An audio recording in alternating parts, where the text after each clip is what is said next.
What's up, Dub Nation? Bill Castillo.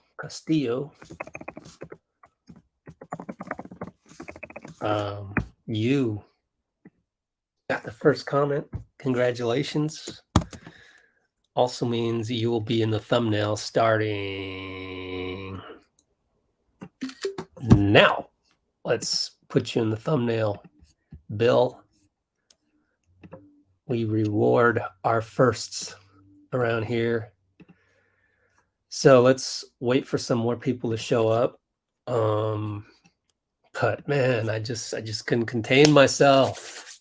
What a great day. What a great day for the franchise, my friends. And by the way, I'm trying to fix the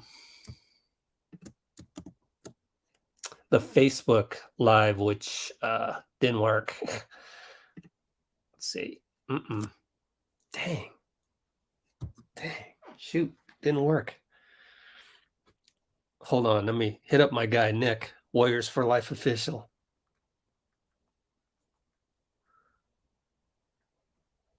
I'll figure it out later.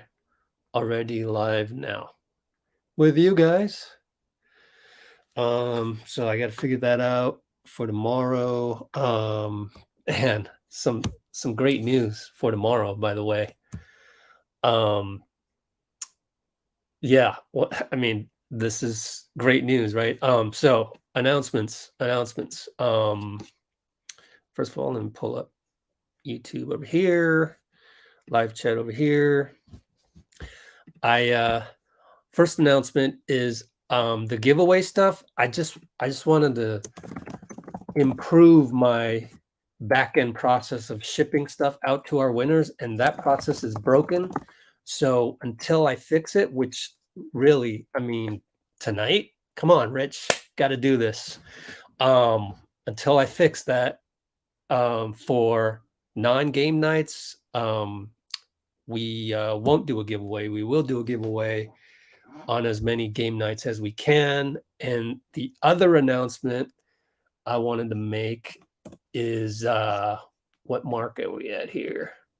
Hold on. We are at the 2 minute. Okay, so the other announcement I wanted to make announcement on giveaways, and then tomorrow's live stream. Oh, we got CBA expert Keith Smith will be our guest at 6 o'clock. But it starts at 5:30, so I'll just say 5:30. Ooh. All the questions that you wanted to ask CBA wise. Oh man, and you know the best part? The best part, oh wow, look at all the comments rolling. The best part, let me just say, Keith Smith in the house tomorrow, 5:30 p.m. Really, it's 6 o'clock, but you know, it's kind of like when you play rec league basketball and you're the captain of your team and you know the game tomorrow is at 6 o'clock. What do you tell them? You don't tell them, hey, our game's at 6 o'clock. You tell them 5:30, so they'll be on time. So anyways, Keith Smith, how many of you guys know Keith Smith, man? Oh man, first of all, he's a great guy. Like, he's always positive. Like, I don't know how this guy can handle it being really a Celtics fan first. I think he's from Boston. He lives in Orlando. And secondly, Keith is such a nice guy. Like, how are you able to stay on Twitter with so many followers and so much negativity and yet not let that affect you too bad? Like, that's pretty good. That's pretty good. Better man than me. So anyways, the bank. This does not necessarily mean Draymond's not getting a contract. There will be people that say, oh, that means Draymond, we can't pay Draymond. So that's the end of it. And there will be other people like me that prefer to look at the glass half full and say, you know, this is a sign that A, one of the big four veterans, which is obviously the big three plus Wiggins, is willing to take a discount. And secondly, maybe not even related to that, Lacob's willing to pay. All along, he's been saying, oh, I can't do the 400 to 500 million. I can't do that. I can't do that. Well, Bobby Marks of ESPN has done the math, 483 million coming up when these extensions kick in salaries, taxes, and penalties. So Lacob is going against what he told Tim Kawakami, the beat writer. So that answers your question there. 5 minute mark, maybe 5.5 minute mark. Does this mean GSW will not pay Draymond? So it's a question mark, right? It literally is not only a sign of what you might think logically, but what you might think emotionally. And that's a good way to find out if the person you're speaking to is a Draymond detractor, or better yet, is a person who wants to keep Draymond, who thinks positively and wants to keep not that you're a negative person if you don't think Draymond will be around next season, but I'm just saying if you do think Draymond will be around, not next season, but next season and onward, that we can afford all these guys, then that means you actually think of Draymond positively. And there's no doubt about that. As far as whether or not you think of Draymond negatively, that remains to be seen. That's not even part of this psychological analysis. You know what I mean? So all I know is if you think that Lacob can now afford to pay the next guy up, which is Draymond, then you obviously have positive thoughts about the franchise and Draymond. So, and I think that's the way you should carry yourself, with the glass half full. But hey, it's up to you. No worries, whatever. But yeah, right? I'm so happy. Netflix account, you've been so good to me the last couple live streams. You are now in the thumbnail. Sorry to Bill Castillo. He's been Quinndary Weatherspooned. We got to talk about that too, right? Quinndary and Lester Quinones. I mean, what's there to talk about? I think Lori, my friend Lori, mentioned today in just a private conversation that we kind of do on our Discord channel. I haven't opened up the Discord yet because Discord is very much like Twitter. You don't know who is out there. So whereas we can kind of tell who you are based on how you comment here. And I don't even really have the time to filter through the Discord. It'd be like going through Twitter. And the good thing about YouTube here is you can actually delete the negativity. And lots of times I do. But Lori was saying, with the Lester and the Quinndary thing, maybe we just wanted to keep some more veterans on the roster, like as the backup to the backup of the point guard, i.e. Ty Jerome, as the backup to the backup to the backup to the backup wing, i.e. Anthony Lamb. Maybe it's all about youth versus some more veteran experience.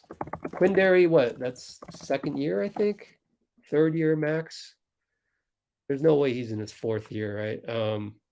I guess we can look it up. Why don't we set up our usual share screen?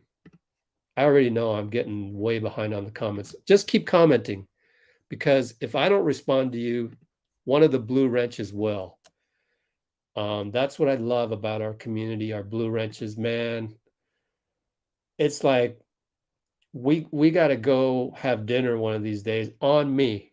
I'll do a Greg Popovich for my blue wrenches one of these days. I don't know how we would do it. You're all over the world, but man, it's one of those things where I'm so grateful to have you guys. So let's go ahead and look it up. Quinndary Weatherspoon. Why don't we just do a BK ref? Quinndary Weatherspoon. Look up the stats. I like to keep my short list of websites. BK ref, Hoops Hype for the salary cap table. Hoops Hype also for the latest tweets and rumors about somebody. And Spot Track if you really want to go in depth. Although I could not find the incentives for Tyler Herro on the Spot Track. Let's do a Google on that because I was looking that up earlier and that was hella interesting. Excuse my Bay Area language. So Quinddary's on his 4th year. My goodness. Which means he can still play in G League. I believe we own his rights as a G League type player in G League. So affiliate wise, I really don't know how that works completely. That's something to ask Keith Smith tomorrow. Yeah, just like I said before, Dre needs to get his extension, but I think we just wait. We just wait because it's such a volatile situation right now due to the mistake that Draymond made. And look, Draymond hurt himself the most in terms of the dollar. Like he definitely, I think, decreased his market value. But then again, a lot can change between now and June. We go to the finals. He plays exactly the way he played last season, which, I mean, why wouldn't he? Let's say, God forbid, we wish the best on the injury front for everybody. Let's assume 100% healthy. Why would you assume Draymond would play any worse than he did last season? So even if he had a couple bad games against Memphis, a bad game in game 4 against Denver that made a game 5. Remember, I was the one complaining. I was the one saying, wait a minute, is he getting too old? Why can't he ratchet it up every single game in the playoffs? Well, first of all, I didn't do my research. I don't know if Draymond had the history of always 100% playing every single game perfectly. We have to assume no, because not even Steph has a great game every single game. Basketball's hard, right? So let's call it Draymond talk. Extension right there. I'll just keep it general in the description. In the description, by the way, I'm writing out the topics with timestamps. Those timestamps do not work while I'm live. They will work after we're done here, and YouTube makes it a video. So a lot can happen between now and June. If Draymond has a tremendous playoff run, then he's right back where he needs to be, and it's almost like none of this ever happened. I think that's my opinion on it. That's my half glass full. It can only be opinion because we're looking ahead to the future, and no one can accurately predict the future. So anybody's guess is as good as mine, right? But at least my guess is as valid a guess as somebody else saying that there's no way Draymond will wear a Warrior uniform next season. So we don't know. Wiggins gave up 10 mil. I know, man. That's just like so awesome of him to do that. So awesome of him to do that. Wow, I'm seeing some cool names here that I haven't seen before, which is cool. And I'm seeing some names here that I always see, which I love as well. And you know what's crazy is they both they got a bag. So let's run the tape on that. I should have done this first. Hold on. Let me pull that up. There we go. KNBR had it. Thank you, KNBR. Let's run it. Oops, not knbr.com, Twitter, KNBR. Okay. What mark are we at? 15-minute mark.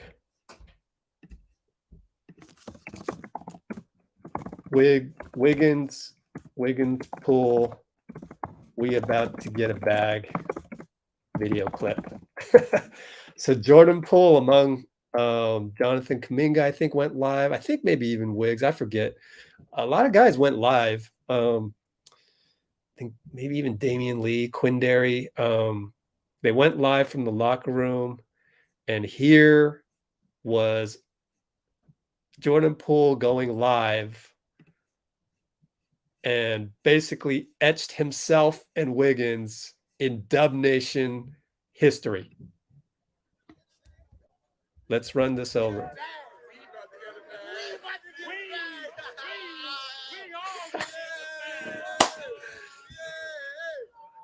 We're running this back one more time.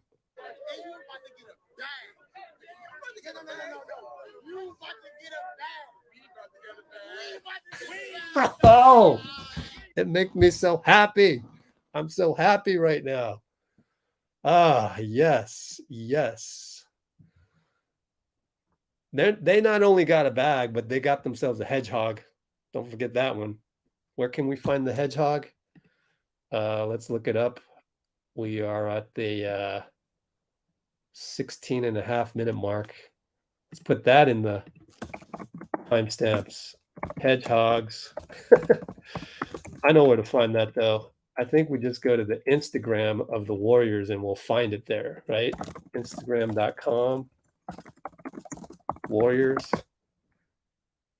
Let's see.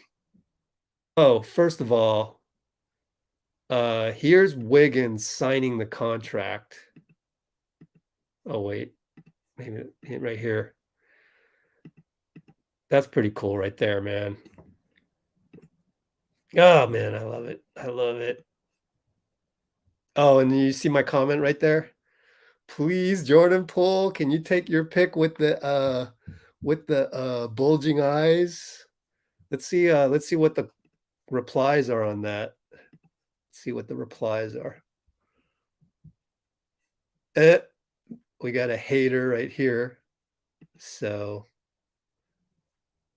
let me just report them. What should I say? Bullying me. I don't really think he's bullying, but I just did that to get rid of that. Yep. He thinks it's cool being disrespectful. I'm sorry you're having a bad day or whatever your name is.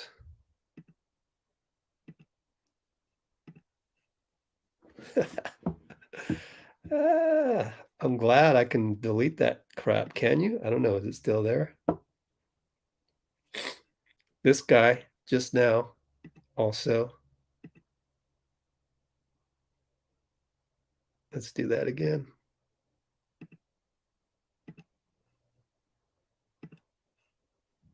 They still haven't come up with hater technology, huh? You figure that, I mean, the first social media platform to come up with hater technology, anti-hater technology, basically wins, right? And they haven't done that because they don't know how negativity ruins the experience for so many people. And, not with me, but with a lot of other people, maybe with my previous self, if I'm being honest and showing my vulnerability to you, that I would be affected by that in the past and feel down on myself. I mean, I've been taught the first thing that you should say when a hater hits you up on social media, say, thanks for your feedback. And then if they come back and say something else, because that way you're just moving on and you're just it's like you don't really affect me. And then if they come back, then you say, oh, so it sounds like you're trying to make me feel bad about myself. Is that what you're trying to do? And so that's what was happening with those 3 guys. But anyway, I'm too happy to we got right here. We got right here. We got our people. Keith is a Celtics fan, absolutely, but he's not a biased fan, and he's not a fanboy type, you know? So we'll see. Duke Talk's throwing some numbers out there with the 4-year, 80 million. I don't know. How do you know though? How do you really know? Oh, we were looking up the hedgehogs. We gotta find the hedgehog. Let's see. Where are you, hedgehogs? It was from Japan. You know what? Warriors JP is gonna have it. Let's do Warriors JP _ Japan. Right? They for sure are gonna have that hedgehog. I'm about to get a hedgehog. You're about to get a hedgehog. There he is. Don't you love the way Wiggins was like hesitant to pick up a cute little hedgehog? What are you worried about, Wiggs? But it's so cute, man. Look at his face. So funny. So funny. 21-minute mark.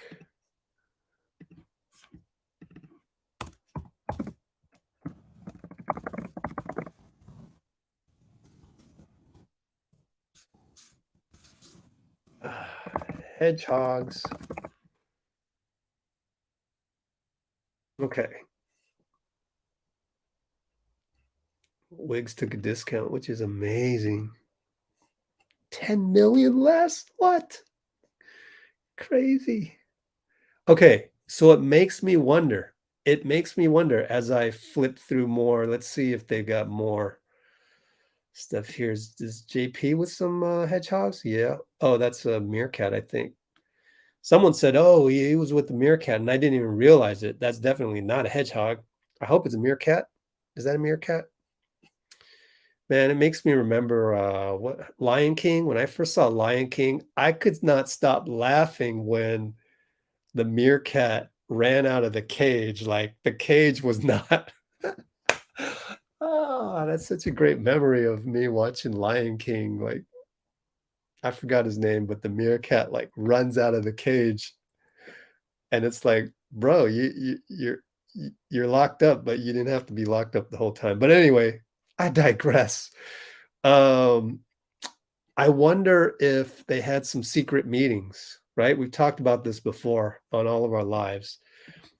Did they have a secret meeting where Steph, Klay, Dray, Wiggs got together with Joe Lacob and Bob Myers for discounts? Right? I mean, that's the only way to keep this team together, isn't it? You would think. I don't know. We got 40 million coming for Klay right now. So what do we do later? Does he take a pay cut? Steph will do whatever, obviously. We know that. At one point, he asked if he could take a pay cut. I think this was during the Kevin Durant era.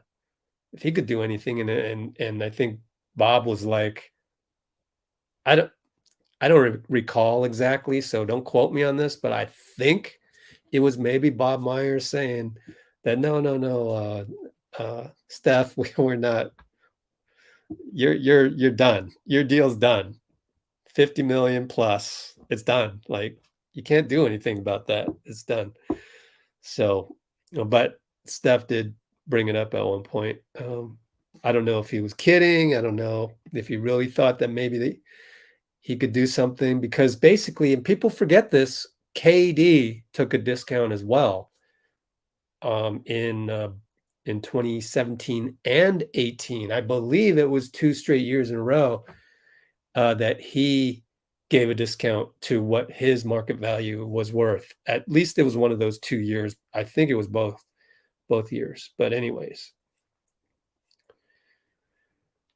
Yep. Gotta love Wiggs. Let's see if I'm halfway through the comments. Jeez. Sorry about that. Let's see.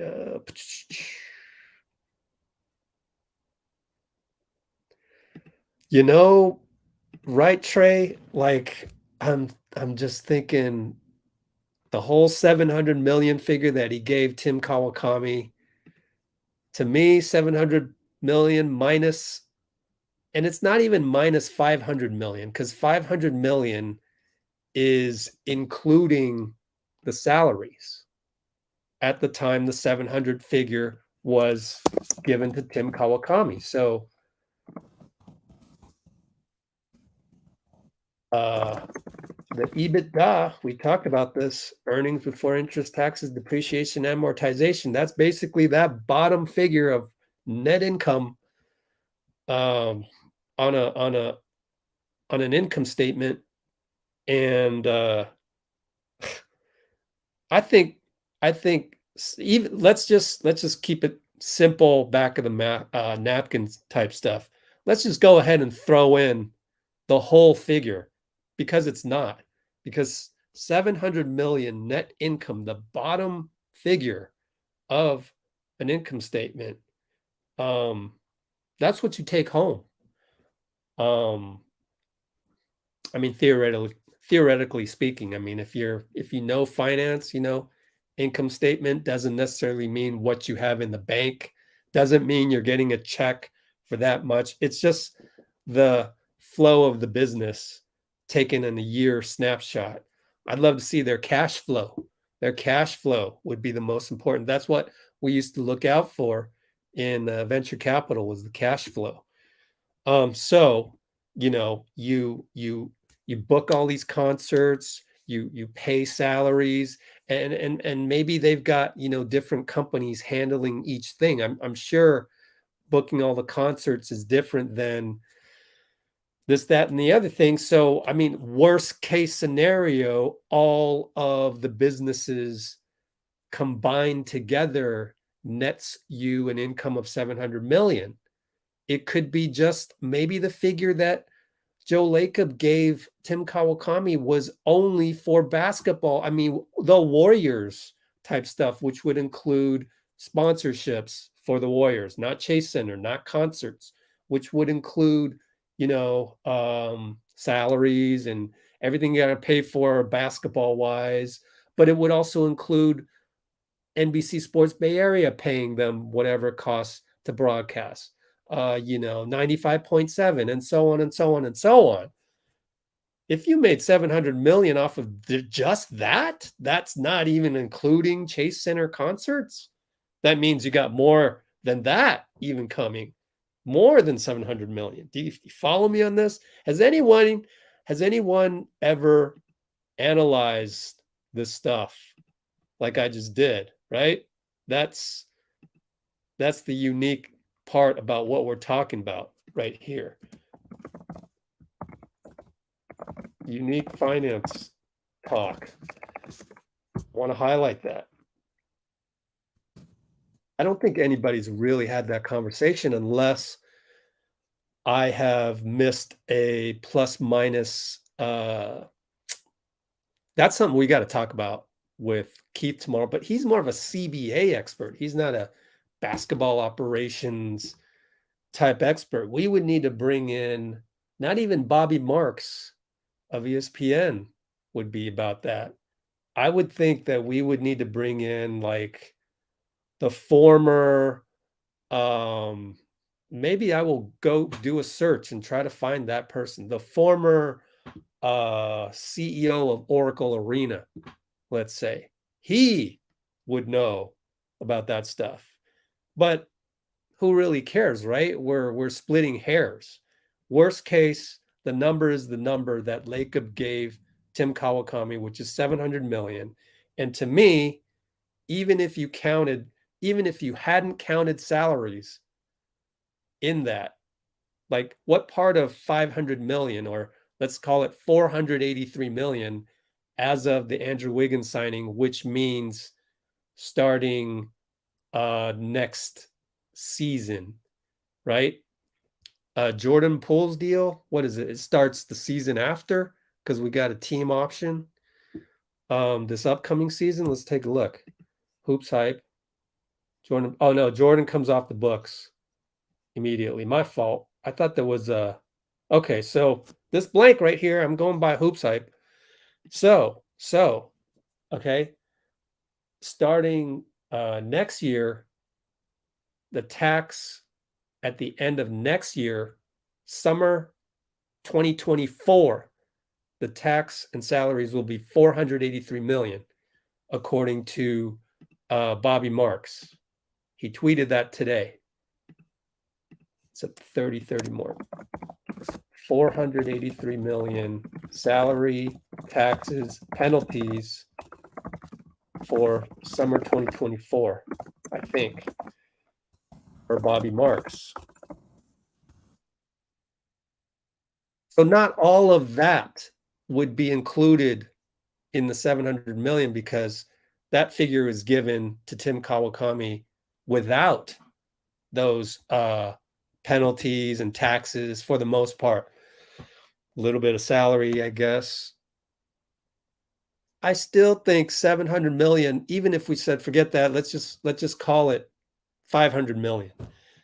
In addition, well, 700 minus 500, you're still 200 million in profit. That's a lot of money. That's still 9 figures. And I tend to think that the actual number of taxes and penalties out of that, because the 700 million figure Lacob gave to Tim Kawakami already includes salary. Probably includes a little bit of penalties and taxes. Let's call it negligible. Let's say that's 0. Well, then if it's say 300 million in salary only, then that means the 500 million figure, 200 million of it is taxes and penalties only. So then you take the 200 and you minus that from the 700 million, because that should have been inside of the income statement to begin with. But that's looking ahead to the future. So really, the end profit is still 500 million, let's say. Profit. I hope that made sense. Probably didn't. It's all good. But yeah, in Myers we trust. Time to catch up on these. No, I don't agree with this, Zoe, but I'm glad you brought it up. Where are we? 33-minute mark. I believe the Wiggins extension was already decided on before Draymond's punch.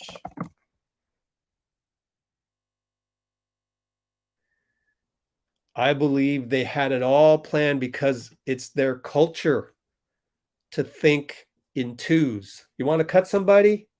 Cut Quinndary and Lester Quinones at the same time, so one doesn't feel slighted later when the next guy gets cut and they go, or the first guy gets cut and he goes, why did I get cut first? Blah, blah, blah.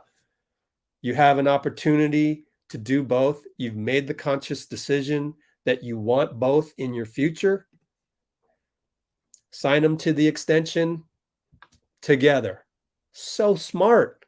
So honestly genius. The Warriors have been doing that for a long time now in terms of cutting those end of the bench players together.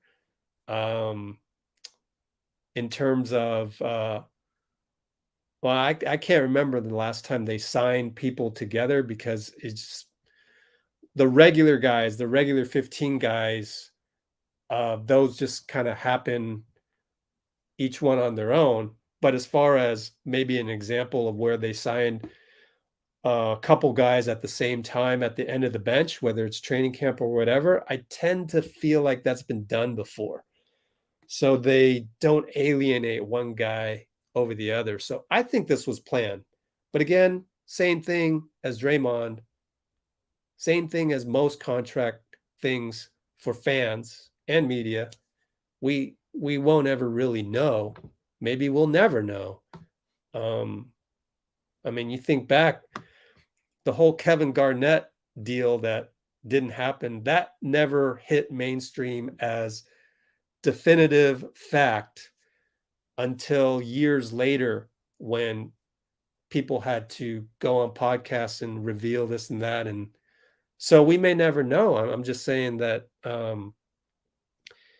that it's not like your guess is as good as mine or mine's as good as yours, but I choose to believe, just based on what I know of the culture and really just thinking half glass full, and really thinking that,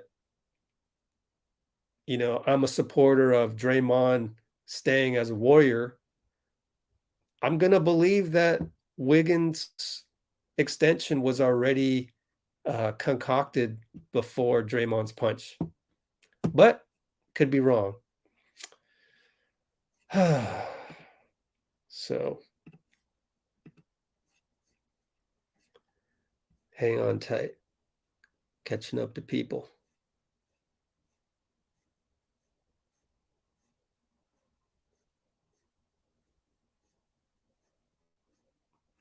Wow, we got a lot of comments. Thanks, Bruce.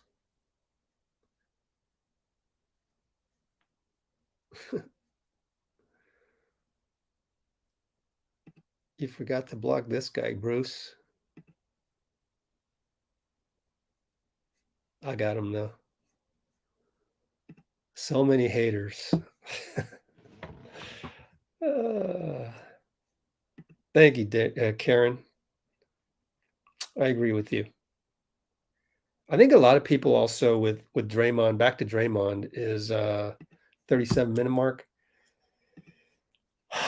Man,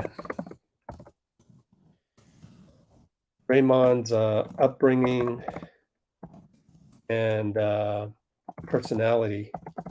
I think a lot of people forget that growing up in Saginaw is a lot different than growing up in where I grew up, Sunnyvale, the Bay Area. Maybe not certain parts of Oakland. But credit to Oakland. Oakland's so diverse. Credit to a lot of different cities here in the Bay. I think you have to remember that Draymond's usually, or the Green household back in Saginaw, there's a lot going on out there. Number 4 murder capital in America. And that's kind of sad. That's sad. But that means it's a rough city to grow in. And I've been told by people in Green's family that, you know, you go outside and down the block, you know, there's drug deals happening, drug addicts. We're talking cocaine, you know, not marijuana, like, you know, the stuff that could, you know, kill you right away, and that the stuff that people kill for. And so I think what's being lost in all this, and I'm kind of disappointed that no journalist has really ventured into this, is that a lot of residents of Saginaw are constantly under stress, constantly in that kind of fight or flight mode, and just also maybe just Draymond really had a bad day and everything. But you know, we haven't really talked about that side of the thing.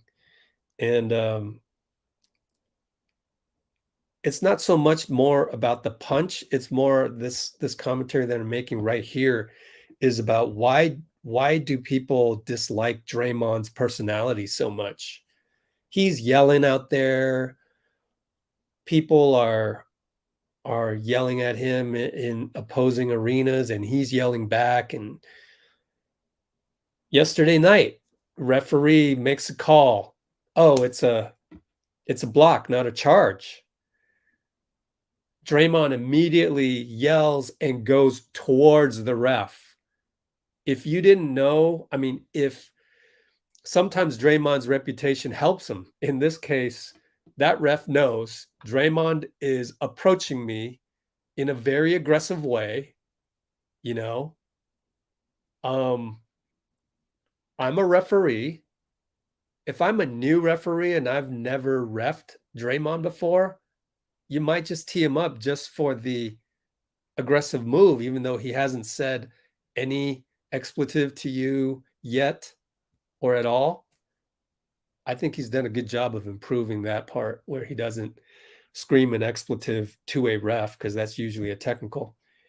And so then, of course, Steve challenges the call and they win the challenge and everything. But if you're kind of new to Draymond and you haven't seen that, you might get a negative assessment of Draymond. And I think that's unfortunate. But I've been around basketball pretty much my whole life. So I've been on rec league teams, I've been on traveling tournament teams, I've hosted traveling tournament teams in this city and in other cities. I've gathered teams, I've gathered players from my league to create an all-star team to go play in tournaments. I've dealt with refs, I've dealt with everything, shady commissioners, that, everything made one of my players illegal or banned, even though I followed the rules and everything, and this, that, and the other thing. I've been backstabbed, all of this. I've been in fights, not punching fights, but I've been in altercations. So I've never been in a fight, so I can't really speak to that, but I can speak to going face to face. I've said this on the last 7 live streams or so. Going face to face with a teammate. It would happen at halftime, at half court. We didn't like each other at that moment in time. We're fine right now. We're buddies. We can reminisce to our three-peat intramurals championships, but that particular tournament, we went face to face, and he flicked me on the skull, like, just I wasn't expecting that, and then all the teammates had to separate us. So I've been through a lot, and so I've seen people. I've had to ban a guy, suspend him for a year. I think I banned this guy for good because he got in 2 straight fights in 2 straight years. Like, he got over the guy on him. The guy's lying down. He got on him on his stomach and was swinging punches. This guy, I won't name his name, but man, he was a good baller, solid baller, but he would snap. And I had to, so I've seen a lot. So Draymond acting so emotional and seemingly with negative energy, I mean, I've seen that already. And like, I understand that it fuels him and it gives this era of basketball players that little extra energy that you just don't find. So that's why I think Draymond is so important to the team, to the NBA, really, just because everyone's so quiet these days and everybody's, basically a humble first round draft pick because they need to be, because they've been taught by their parents to be a humble first round draft pick, or else they will do you wrong, just like, Draymond. Draymond speaks out, does something, he develops that negative reputation. But I don't see it as a negative reputation. I think it's good for a team. You always want a guy like, Dennis Rodman, all of that on your team. So that's my whole diatribe on Draymond. And I'm disappointed no journalist has given us a narrative from that angle. I'm not saying the punch was right. No. but also we don't have all of the information, but we don't really even need to talk about that. We're not talking about the punch.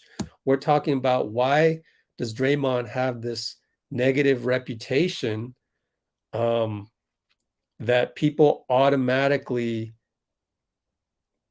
are waiting for him to make the next emotional mistake, whether it's a technical, whatever, to just spew all these bad things about him when he's done a lot of good things too. And I've been told by someone who has seen the behind the scenes that Draymond has done a lot of good stuff too. Just that it doesn't get shown ever. I mean, Bob Myers talks about it, but that's just one guy. And Steve Kerr sometimes talks about it. Steph Curry sometimes talks about it. When they talk about Draymond, they have those good things to say about how he uplifts the team, how he'll, you know, pick up a young player and, give him confidence. So all of that gets lost, and so we haven't seen that narrative. And yeah, some of it is Draymond. If you punch a guy, then you're letting the dam break. So that's your own fault. Okay, I don't disagree with that. So yeah. All right. So that's hey, Lori Keith. So that's it for my Draymond speech. But overall, let's go back to the reason why we're here. We're here because we're suddenly having a nice day, having a great day. So happy to be here just to enjoy the good vibes. Enjoy the good vibes of this pair of signings together and the good old we got to go back. We got to go back to the getting that bag. Where's the KMBR tweet? Because that was nice. Yep. Man, that's such a good feeling right there.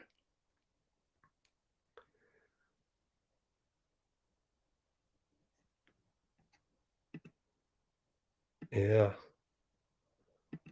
Stay healthy. Stay healthy, my friends. Yeah. A lot of people like Quinndary. Jerome. Oh, so Ty Jerome got a two-way, as did Anthony Lamb. Is that official? I think that's official. Pretty sure, yeah. I have no idea. I have no idea who it is. I was thinking about it. Could have been a security guard passing by the film room, saw it, you know, saw it there frozen.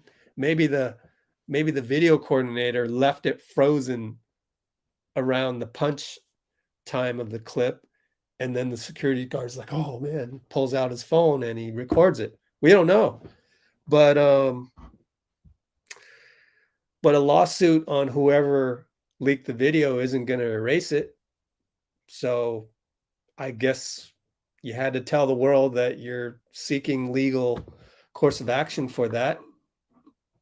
Maybe that helps you reestablish that you do everything in your power to prevent leaks. But it doesn't change the past. I don't know that really helped the Warriors in releasing the news that they were going to pursue legal action. So what? I think they just shouldn't have said anything and just go seek legal action, but you don't need to announce it. Jerome Robinson got cut. So they're getting all this money from Chase Center.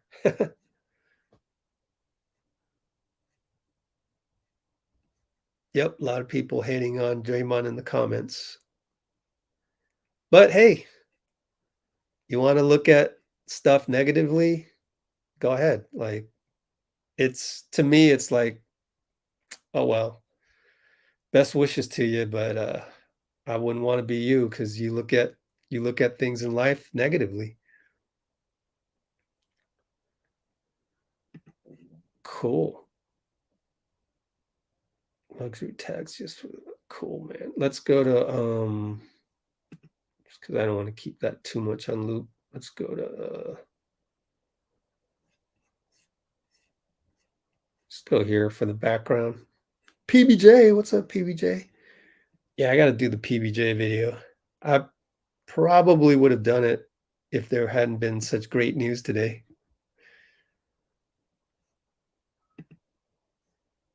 Let's see.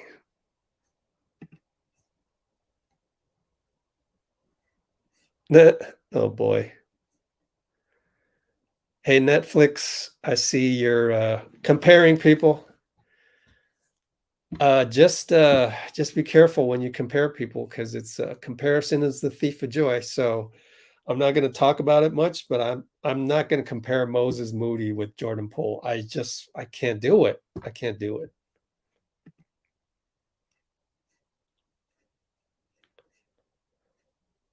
But yeah, we can say he's being slept on, but I don't like the Kuminga part, because now you're comparing again. So now when you say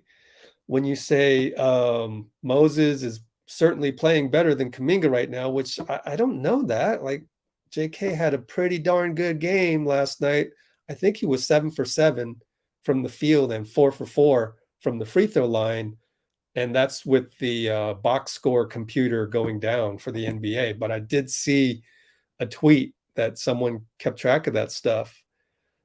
So now you're comparing Moody and Kuminga. You're propping up Moody, but every time you prop up Moody, because it's a comparison, you end up throwing Kuminga under the bus. So that's what I want to make everyone on here aware of, is that just be mindful that when you do the comparisons, when you do the rankings, when you do the predictions, when you do the awards, you're setting somebody else up to be thrown under the bus. The way I look at it is, what if JK was watching this live stream? Wouldn't he feel bad? Like, oh great, they're saying that, I'm not as good as so and so. And these guys are so hyper competitive, and yeah, it's their job to ignore all of this noise. But I mean, how about just being mindful and not doing that? Just do it a little different.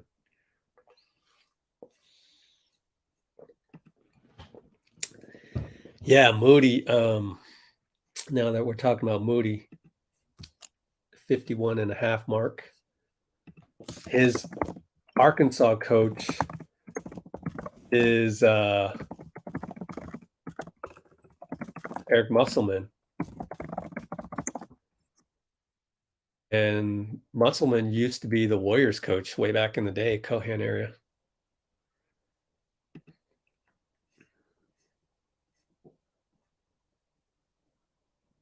Oh, there you go. Yeah. But see, just be careful, because then it feels like, let's just not do comparisons. It's the thief of joy, as Moses Moody said. Karen is supporting Draymond, so that's good. I'm so behind on the comments, but that's fine. There it is, Opie. Long time no see, Opie.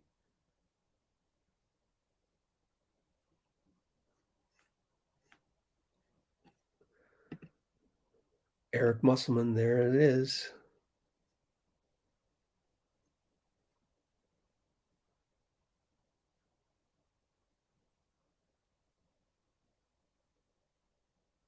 In France, there's hate.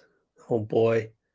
I thought they're foreign country fans of Dub Nation were less liable to hate on anything Warriors, but I don't know. I know that our Brazilian fans through Vitor, I mean, like, they just appreciate and have more gratitude for what we have. So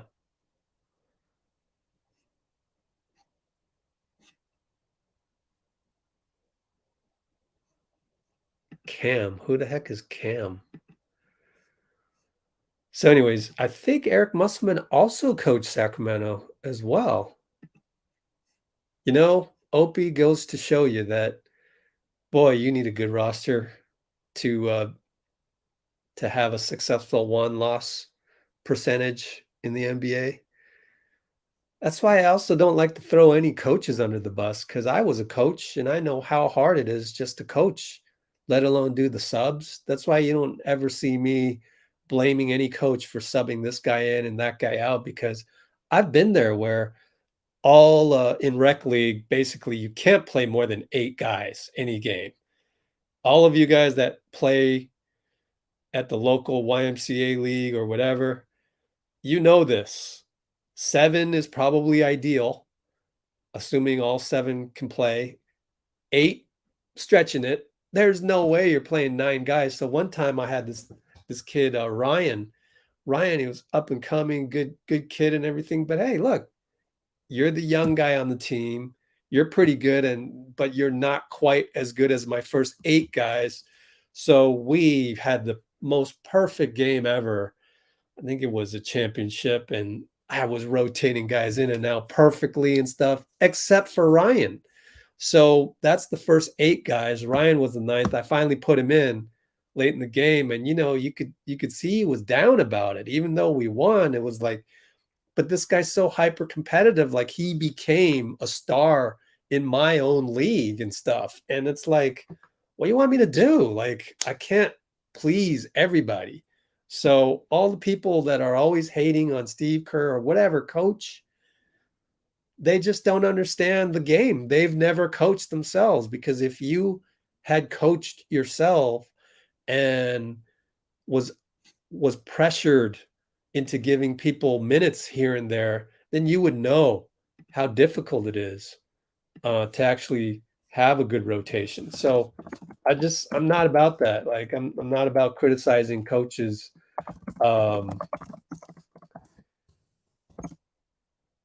Whether it's rotations, oh, we should have this guy in a rotation. I mean, I'll entertain the thought, but I'm not throwing anybody under the bus for their coaching. Let's see. Klay, yeah.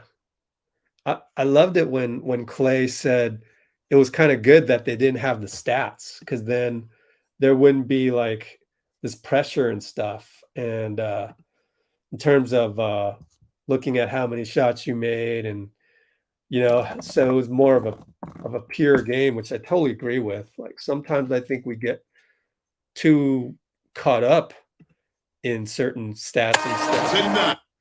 I'm gonna let this Klay run in the background just to have something run in the background.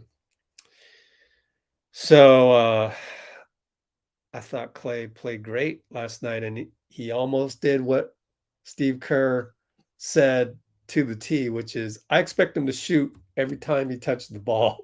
And at one point, it really felt like he did, you know?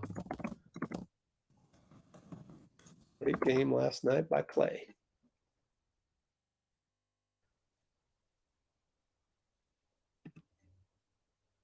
Yep. Just total respect for Wiggins, huh? And his wife tweeted not once, twice. His wife tweeted twice, at least. Maybe there was a third one I didn't see, but she tweeted some blue and gold hearts. And it's great that that basically tweeting those blue and gold hearts is basically a sign of, yeah, we're a warrior, we're in the Bay, and they're part of our culture now. I mean, they were already, but now it's pretty much cemented, Like, where is it where they have all these statues? I think it's in Toronto. They have these statues, I believe, of the whole team. I can't quite remember. I guess correct me if I'm wrong, but they have hockey statues of the whole team, maybe.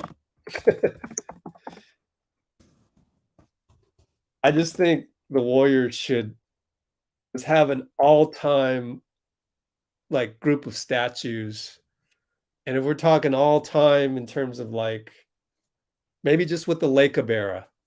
It's cool with me if Lacob only wants to do the Lacob era. So you'd have Steph, Klay, Draymond, Kevin Durant, Wiggins. Wiggins should be on there, I think.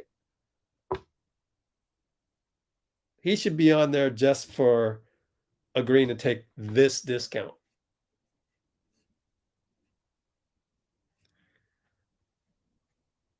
Yeah, JD, I agree with you. The reason why I thought if indeed those rumors and hot takes of the Warriors not being able to afford and pay everybody, which I have now challenged a few minutes ago. I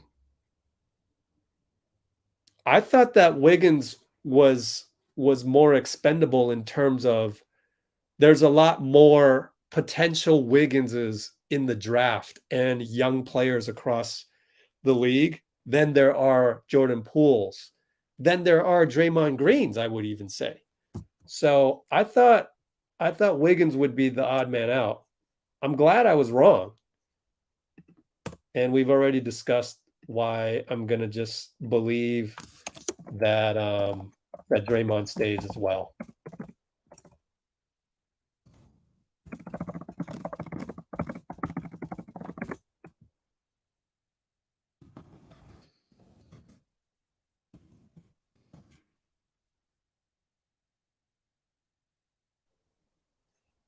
So I've addressed this in the community part of our YouTube channel, deep in the comments. Not being penalized so much for your own draft picks. I don't know if the other 29 owners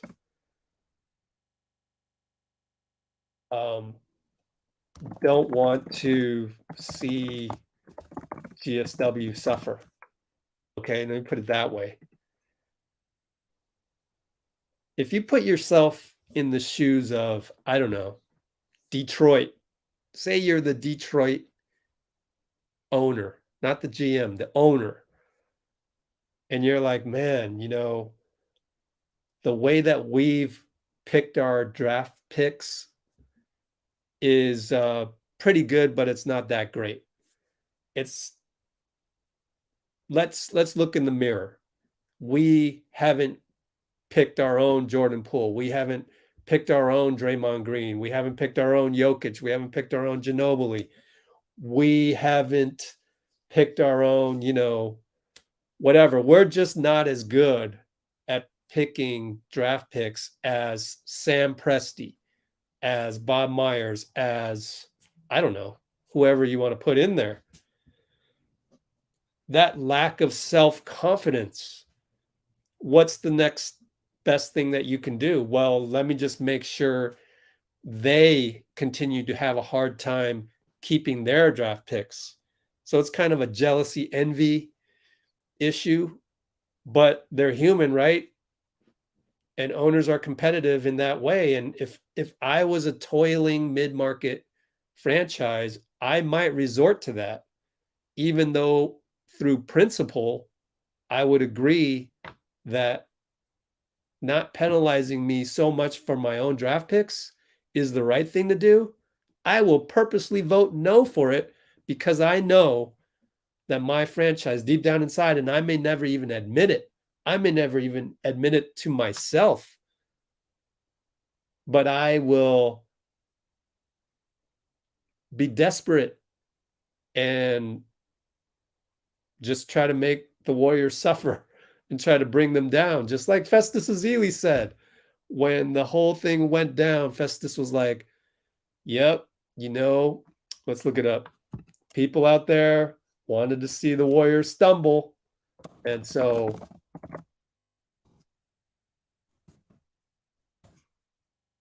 that's what he was alluding to, Festus. Let's see.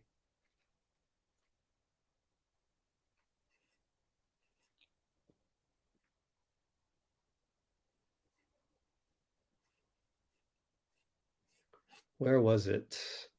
Maybe it was, maybe he deleted it. Festus has done that, where he rethinks whether the tweet was beneficial or not and gets rid of it. But he had said on 95.7, oh, maybe it's on 95.7. 95.7 the game, and then can we search through that? Let's see, 95.7 the game, Festus Ezeli. There we go. I saw everybody else around the NBA being excited to see the Warriors have some issue because this has been such a high character organization. So that's the thesis that I'm presenting as to why the owners would ever vote not to change the CBA in terms of how much you're taxed and penalized for your own guys, for your homegrown draft picks.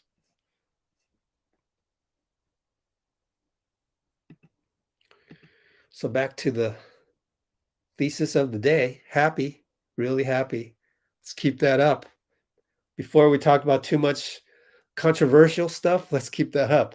Let's remember why we're here today. It's treat it like you've been rewarded for being a Warriors fan. I'm so happy that Wiggins took a discount. I'm happy for JP. The other way to look at this whole thing, via comments that I've seen on YouTube, on our own channel in the community page, I want to remind you that reminder, Poole has been playing for peanuts. He deserves this. Okay? He was almost not going to make the team. Had that G League experience in the bubble not go his way, we might not have ever experienced this, right? He was that close from, frankly, being given up on at that point. So when people start comparing, I can't stand the comparison of you're starting to see it. What? So Poole is worth more than Wiggins? Well,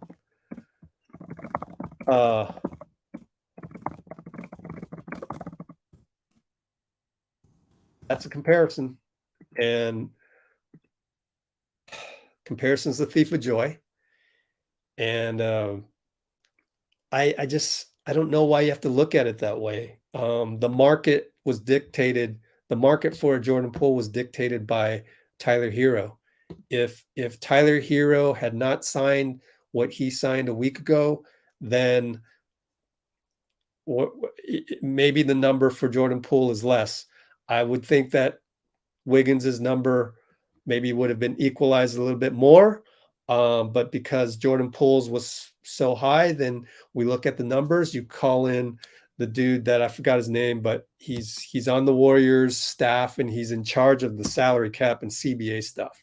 They literally hired this guy so that the regular guy, who is the team counsel, David Kelly, they could give David Kelly some relief from all of that, because this whole following the CBA and estimating where the salary cap will go, and the influx of the new TV deal and how the cap will go after that. I mean, all those spreadsheets, that's a lot of time. That's more than a full-time job. So they got somebody to deal with that. I forgot his name again.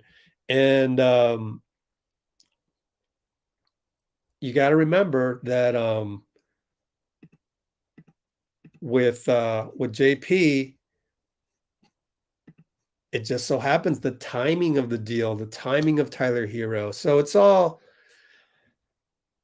very fluid, and it ends up being a number. So if you choose to compare the numbers, you're disrespecting the fluidity of the process. So I think we got to be careful just whenever we're making those comparisons.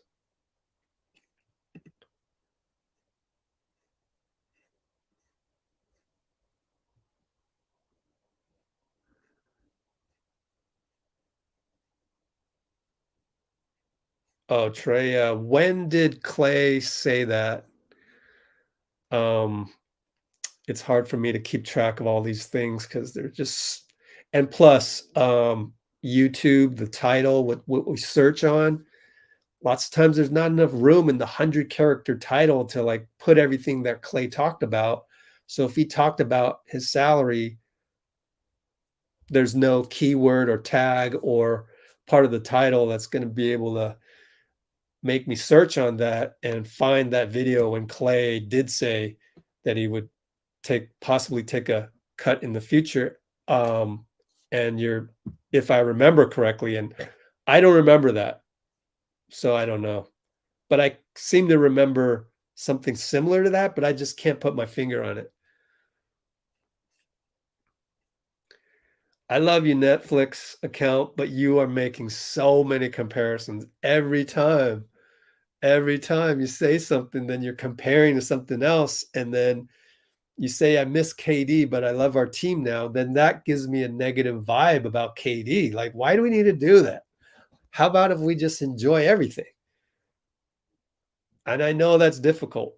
And I know there's haters out there. There's probably somebody commenting on me right now, right here, maybe even on Twitter, maybe even on Reddit, throwing out a negative thing.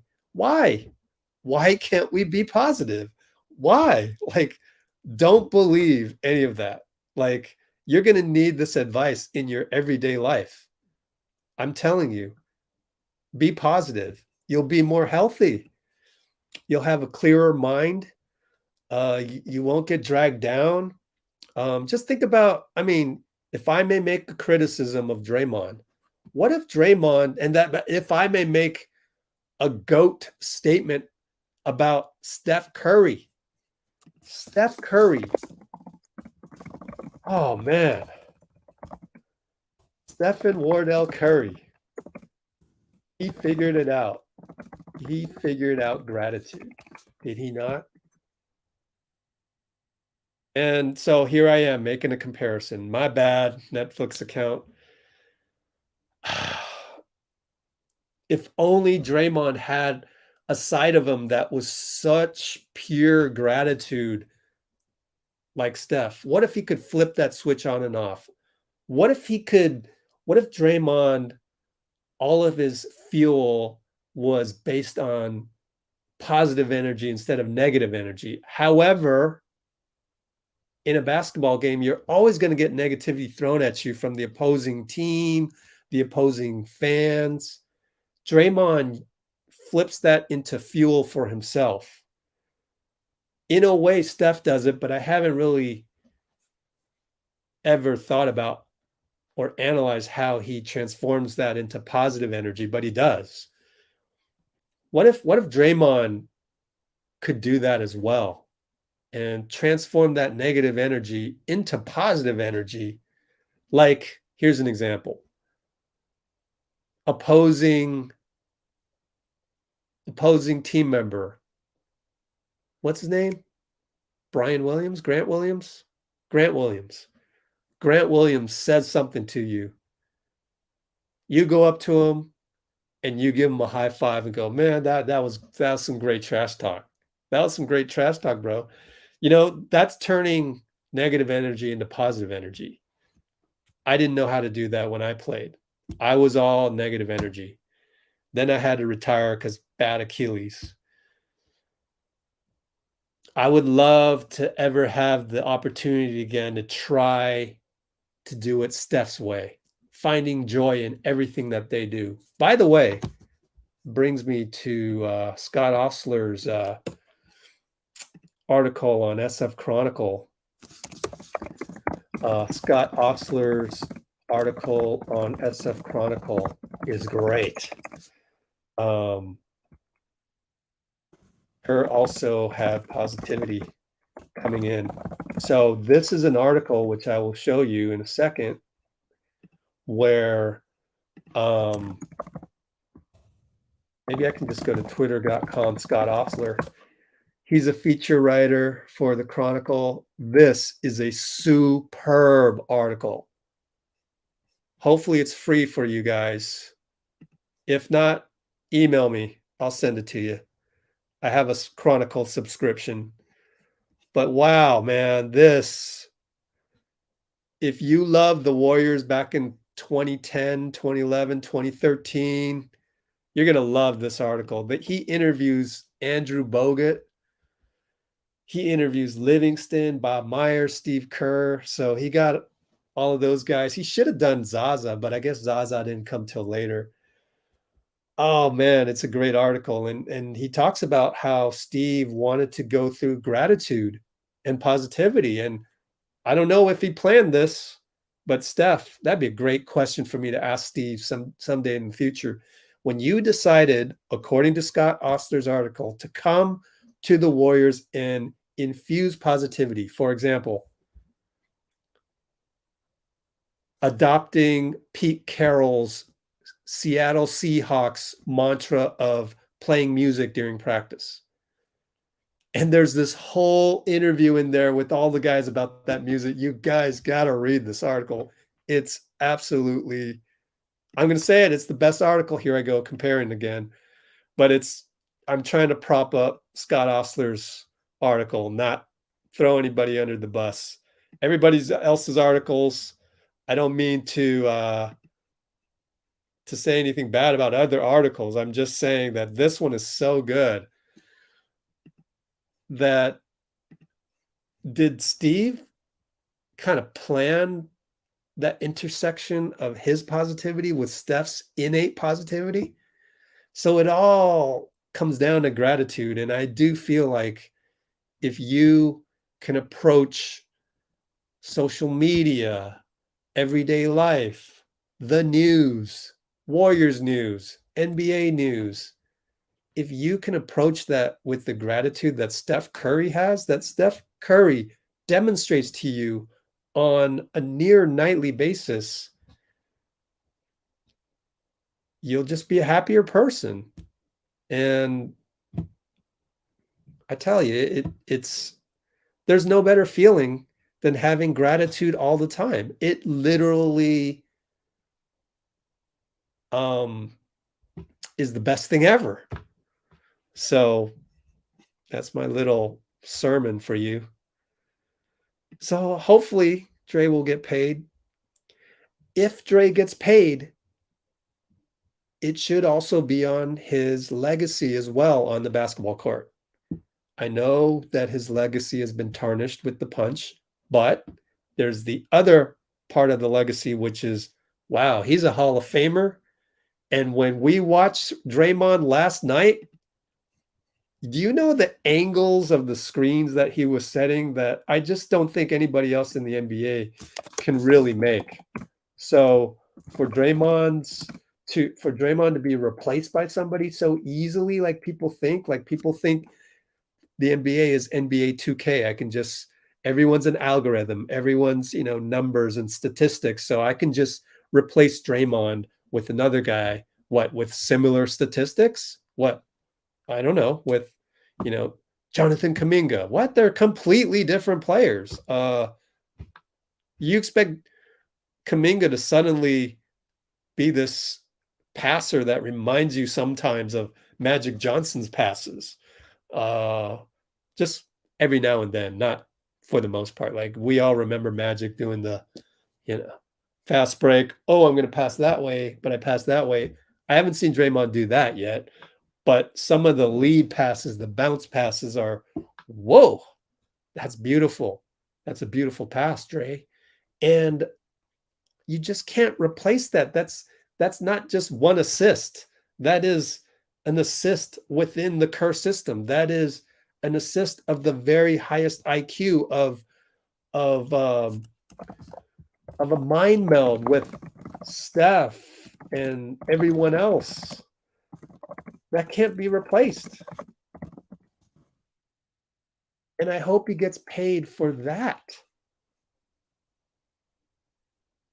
Now, if I'm Joe Lacob, I'm a businessman. And I'm like, well, that punch, that has to equate to some kind of discount. All right. If I'm Draymond, I'm like, all right. So I won't be as demanding for a market value salary as I would have been with that. And he takes a discount too. Okay, great. So I choose to look at that with positive vibes. Yeah, I get it. I get why people think that. And maybe Kawakami has some other information that just he's not able to register it through written words. It's just the feeling that he gets. I have yet to read the article, but the feeling that he gets from people that he normally talks to. Okay, I respect his point of view on stuff. This is maybe the only time where I'm going to choose to disagree with him. But I would think that he would even say, you know what, Rich, it's fair. You know what? We got to get TK on here. I think he'll come on here because I used to write for Golden State of Mind, 12 years ago? And he was really cool with the founders back then. And I worked with the founders. It's a completely different site now. It is probably, ad hungry, just like SB Nation. I mean, that's what they got to do. They have shareholders. They're a public company. They got to go revenue, ads. Okay, I get it, but it's just has detracted from what Golden State of Mind used to be, and that's not to throw anybody who writes for Golden State of Mind under the bus because they probably have really good writers. I don't know, but I just know that it's not the same now as it was before. And what it was before was this sort of homegrown feel. We were losing so much back in 2009 and 2010. Even before that, Golden State of Mind really made its mark. Like prior to 2007, my first article there was about Marco Bellinelli at the Vegas Summer League. And, that article got the most hits because it gave us hope. Bellinelli went crazy at Vegas, and I wrote about it, and it gave us hope. And I was one of the few that took video of it back then. So to all the people who dissed me back in the day for video, it actually was something that everyone was grateful for, or most everyone. And so back in the day, Golden State of Mind just had this really good relationship with Tim Kawakami. And I think he respected the fact that we could find that positivity. It's I just thought of it like it's I should call up the founders and go, guess what we've done since January here in the comments with you guys, Opie, Brianna, all the regulars, Vitor, Amy, anybody else I'm forgetting at this moment. I haven't forgotten Dean. This is like we were there at Golden State of Mind back in the Cohan era, just looking at things positively. And the best example of that is their Twitter handle. Do you know why Golden State of Mind has a Twitter handle of Unstoppable Baby? Unstoppable Baby is what Mark Jackson with a C, the power forward back in the day, it was like they were down 30, but he had scored 26 points. So he yelled to the bench, to the crowd. He goes, I'm unstoppable, baby. And yet they were losing by, it was a blowout. I think blowouts back in the day were 20 points, so not 30. So they were down 20. He yelled that. And my guy, Shiloh, one of the founders of Golden State of Mind, before Twitter became what it was like, let me think of a handle here. I don't know if Golden State of Mind was taken by somebody or whatever, but he was like, oh, I'm going to make our handle Unstoppable, baby. And that would be like right on the website. It would show Mark Jackson right there before they get transformed to SB Nation. It was such a innocent, golden era, So back to the lecture at hand, which is, man, I gotta reach out to Kawakami, get him on here. All right. Okay, so the problem with this is that if they take a pay cut to keep Draymond, they would have to do it behind closed doors. It would almost be tampering. I believe it is tampering. That will be something we will ask Keith Smith tomorrow, because if they all take discounts, don't you think they would have had to meet and agree to take discounts? So I've been saying that for the last 7 live streams. Steph, Klay, Draymond, Wiggins with Joe. Bob doesn't even need to be there, honestly, but he would be there because Joe would want him to be there. Maybe Draymond would want Bob to be there, and we haven't talked about that. So I wonder if they've had a meeting and decided to all take discounts. That would be great, wouldn't it? That might be tampering too, so maybe that wouldn't be great. But we haven't talked about Draymond and Bob Myers' relationship. I don't think Bob will ever trade him unless Joe or Dre asks for it. I don't see Bob Myers ever trading Draymond. He, of all people, even more than me, understands the value of Draymond on the basketball court. I just don't see it happening. It would be like trading Looney, And so now, if it got to a point where Joe Lacob was like, yeah, I really can't, what I told Kawakami is actually true. I can't afford to pay a $500 million budget for all these salaries, taxes, and penalties, even though I make $700 million, even though I told you that, Tim Kawakami, I can't afford it. So someone has to go, and that someone's going to be Draymond. Do it, Bob. Then he has to trade him. Then Bob has to trade him. If I were at that point, if I were Bob, and I'm not Bob, I'm just thinking in a storybook fashion, I would resign. I would say, I'm not going to be the one trading Draymond. Just have, let's promote Kirk Lacob. You're promoted. You trade Draymond. I'm not going to be the one trading Draymond. You heard that here first, just in case that fairy tale becomes true. You heard that here. You heard that here first. 127, Mark. You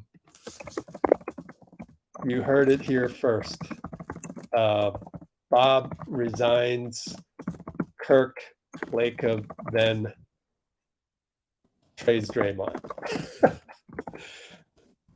LOL, JK. I'm just kidding. I don't want that to happen because that means Draymond will get traded. I've also been told, by the way, sources, I've been told by a reliable source, very, very reliable source, that Draymond doesn't want to leave. So there's I've said that already on here anyways, so it's not like breaking news, but Draymond does not want to leave Golden State. Again, that could change. That could change in 8 months. Who knows? But right now, he doesn't want to leave the Warriors. He wants to be a Warrior, and he envisions himself as a Warrior. And he said as much on the podium that he's got 2 more years. He said that. And let's bring that up just to change up the background a little. Let's just bring that up right here. YouTube, Let's Go Warriors. Let's bring up the Draymond one, where he literally said that. Wait 5 seconds for the ad to throw Draymond up there, just to have something in the background. So we haven't really talked about that. I just don't see Bob Myers trading Draymond. That would be a great debate with Kawakami. And I wouldn't, let's call it a dialogue. I don't want to call it a debate, just like it says in the title. I don't want to debate Tim Kawakami. I want to actually learn. I want to see what he thinks about Bob never trading Draymond because of the bond that they have. Maybe he has other information. I have enough humility to know that I could be wrong about that. And I encourage everybody to carry themselves in a similar manner always seek to learn rather than be right, right? What reward is there for being right and winning a debate? Of course, I say that right after I said, you heard it here first, but that's just for fun, you know? If I'm wrong, no biggie. And I just want to look at the new media, as Draymond says, like how we're going to do it here on this channel is that we're going to have more dialogue rather than debate who's right or wrong. And it's more about teaching you the right information as far as I know it. And sometimes I could be wrong too, but I'm going to try my best to have the right information to make this more informational than entertaining. Because a lot of times I think Stephen A goes up there and he says something more to be entertaining than to be informational. And I think that his peers understand that, whether it's Skip Bayless, whether it's Charles Barkley, and Draymond understands that as well. If he talks to Shaq or Barkley and they say something controversial, that's under the guise of entertainment. I'm just not really into that. I like informational. And through that process, I take my entertainment, as if you will, as information. So that my favorite YouTube videos, for example, so I'm on this diatribe about information versus entertainment, right? We're at the 131 mark. Let me put that down. My diatribe about dialogue versus debate. Get Kawakami, that's how I came to this subject about information versus entertainment. So I want to make Let's Go Warriors more about information. And when I go on YouTube, yes, or if I go on like who out there is a Rings of Power fan? Oh my gosh, that is my favorite series in a long time. Like that one's better than Kenobi. It's better than what are other ones that I love? I'm still actually with She-Hulk. You know how the whole fourth wall breaking that annoys some of my friends and family. It kind of annoys me too because it messes up the whole universe in terms of, so what power is this that she has with the fourth wall and everything? And so, but the difference is I go to YouTube for the information. So the information makes my entertainment even better. So, for example, so we're at the 132 mark. Examples of She-Hulk, Rings of Power, just in case someone wanted to talk about that stuff. Star Trek coming up, Picard, okay? Star Trek Picard in February, I think they're going to have it. They just released this trailer that's like has everybody back from the Next Generation, even Professor Moriarty, the holodeck guy. And it's like, okay, I get it. I'm here to be entertained, but man, that's really serving the fans, isn't it? So I have skepticism, but I also have some trust that Patrick Stewart himself will not allow bad writing and will not just let it be a fan-serving series, that we will legitimately say goodbye to all the Star Trek Next Generation crew in a respectful way and on a high note and with a really good story.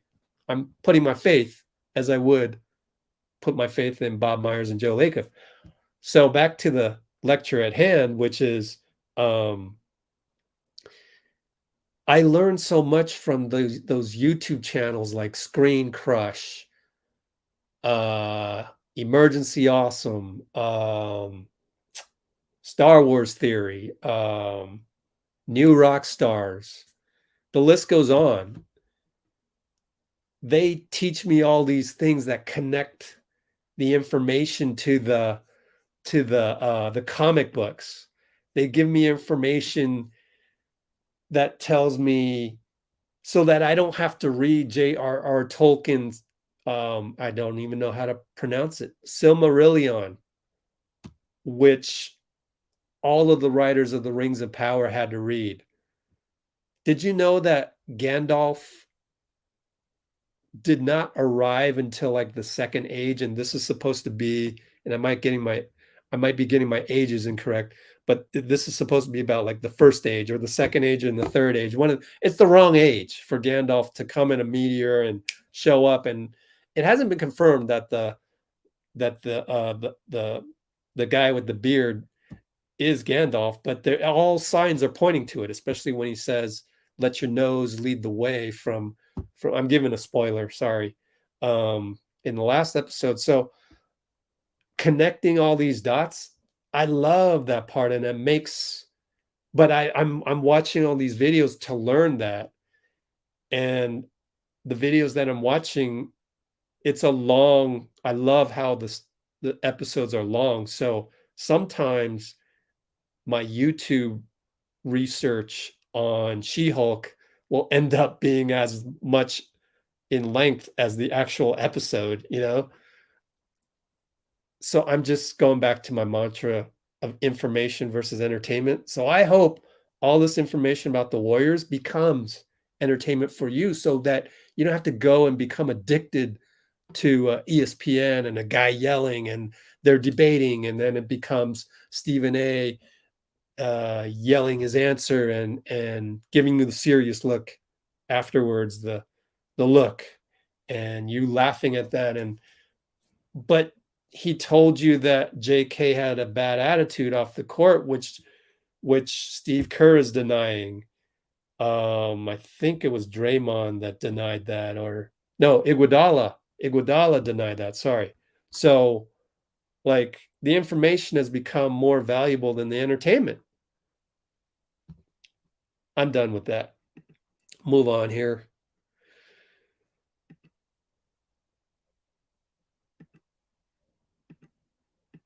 Okay, good on you to get through all the oh my gosh, Opie, you have a spreadsheet? Wow. Email me, Opie. We should have you on. If you have a spreadsheet that tells me that you have a passion for following this stuff that is, I don't want to spend time on a spreadsheet. I'm looking for people like Opie to help me out. Give me the answer. So Opie, would love to have you on the live stream. Let me know. Look at that. He knows the loan for Chase Center is 100 million. What the heck? How the hell did you know that? Amazing. See, I find that so valuable. Opie, hit me up, man. Wow. I'm just going through. I'm just everybody deserves a highlight on the StreamYard stream. Is there a no trade clause? I don't know. Somebody know?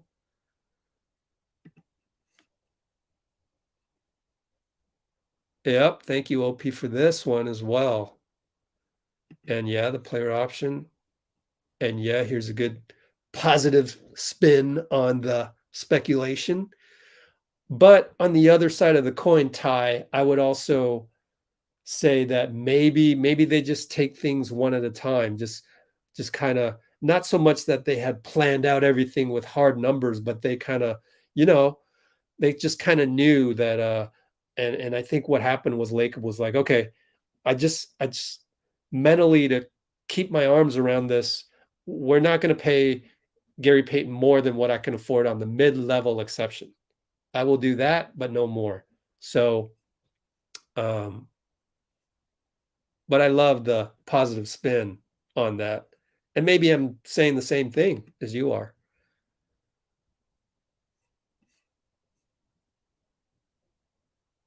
Good job on that one too, Jan. Poole and Wiggins have the same agent. Well, I don't know if it's the same individual, but it is CAA. They both worked for CAA. Does anybody know if it's actually the same individual, which was, according to Woj ESPN, the agents' names are as follows. So they are different. Drew Morrison is the same. Love that you brought this up, Ty. The littlest comment can bring the greatest reward in terms of information. Thank you so much for that. 140 mark. Wiggins and Poole, 2 agents each from CAA overlap, 1 guy. Drew Morrison. Interesting. So that one, Stephen Human, right? And then, but we don't know really how CAA is structured. So maybe that's on purpose. Right here, Drew Morrison again. But it's also Austin Brown. So not Steve Human. Interesting stuff. Interesting stuff, I tell you. What other live stream's going to go through all this stuff? Minutia.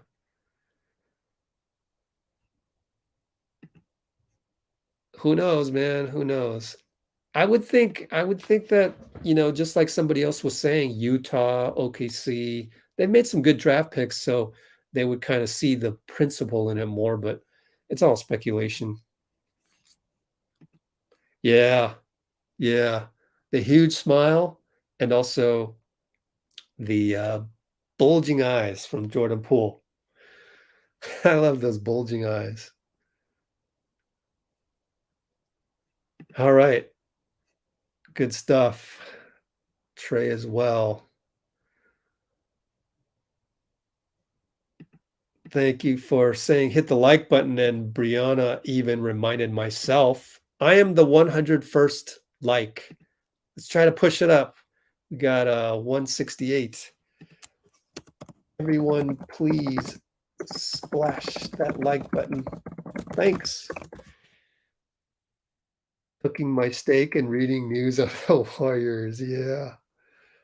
Yeah, I love comments like that. Like, what are you doing right now? And yeah. Oh, we talked about this, Peyton, earlier on. What you can do is you can either just look in the description and maybe rewind a little bit, or come back after the stream's done and YouTube will make it a regular video in which the timestamps will work. But yeah, look in the description. I'm trying to keep track of all the topics.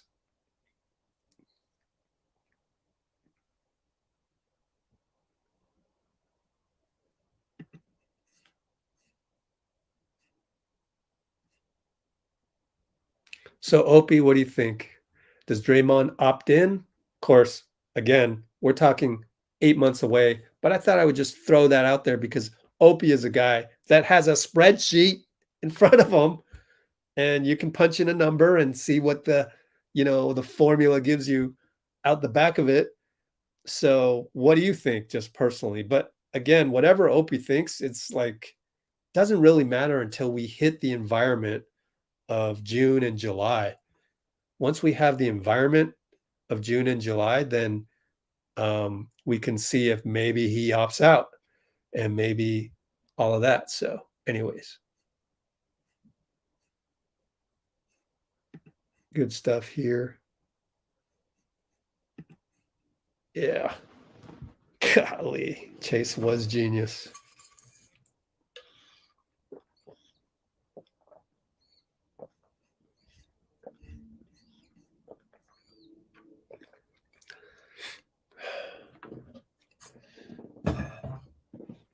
Whoa.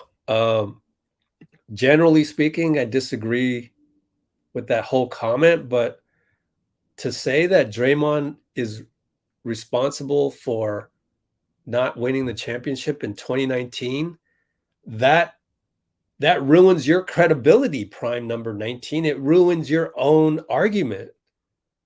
I mean, maybe you should have just left that part out of your comment just to make your comment airtight. But now that your comment has a leak in it, no pun intended, that undermines the whole thing. And I feel like you're probably a Draymond hater coming on here to say something about Draymond. So how am I ever going to change your mind?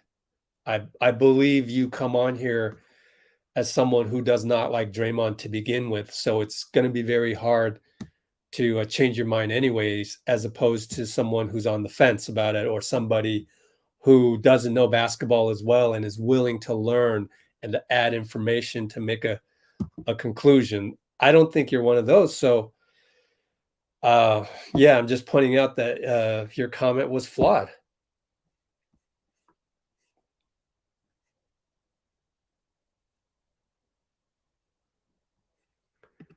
The irony in this, Highway J, is that Damian Lillard literally went to the let's go look for it, went in front of reporters and talked about that.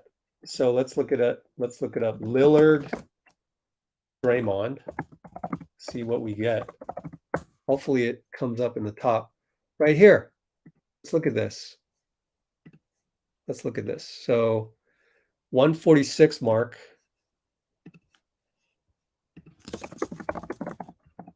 Lillard's perspective.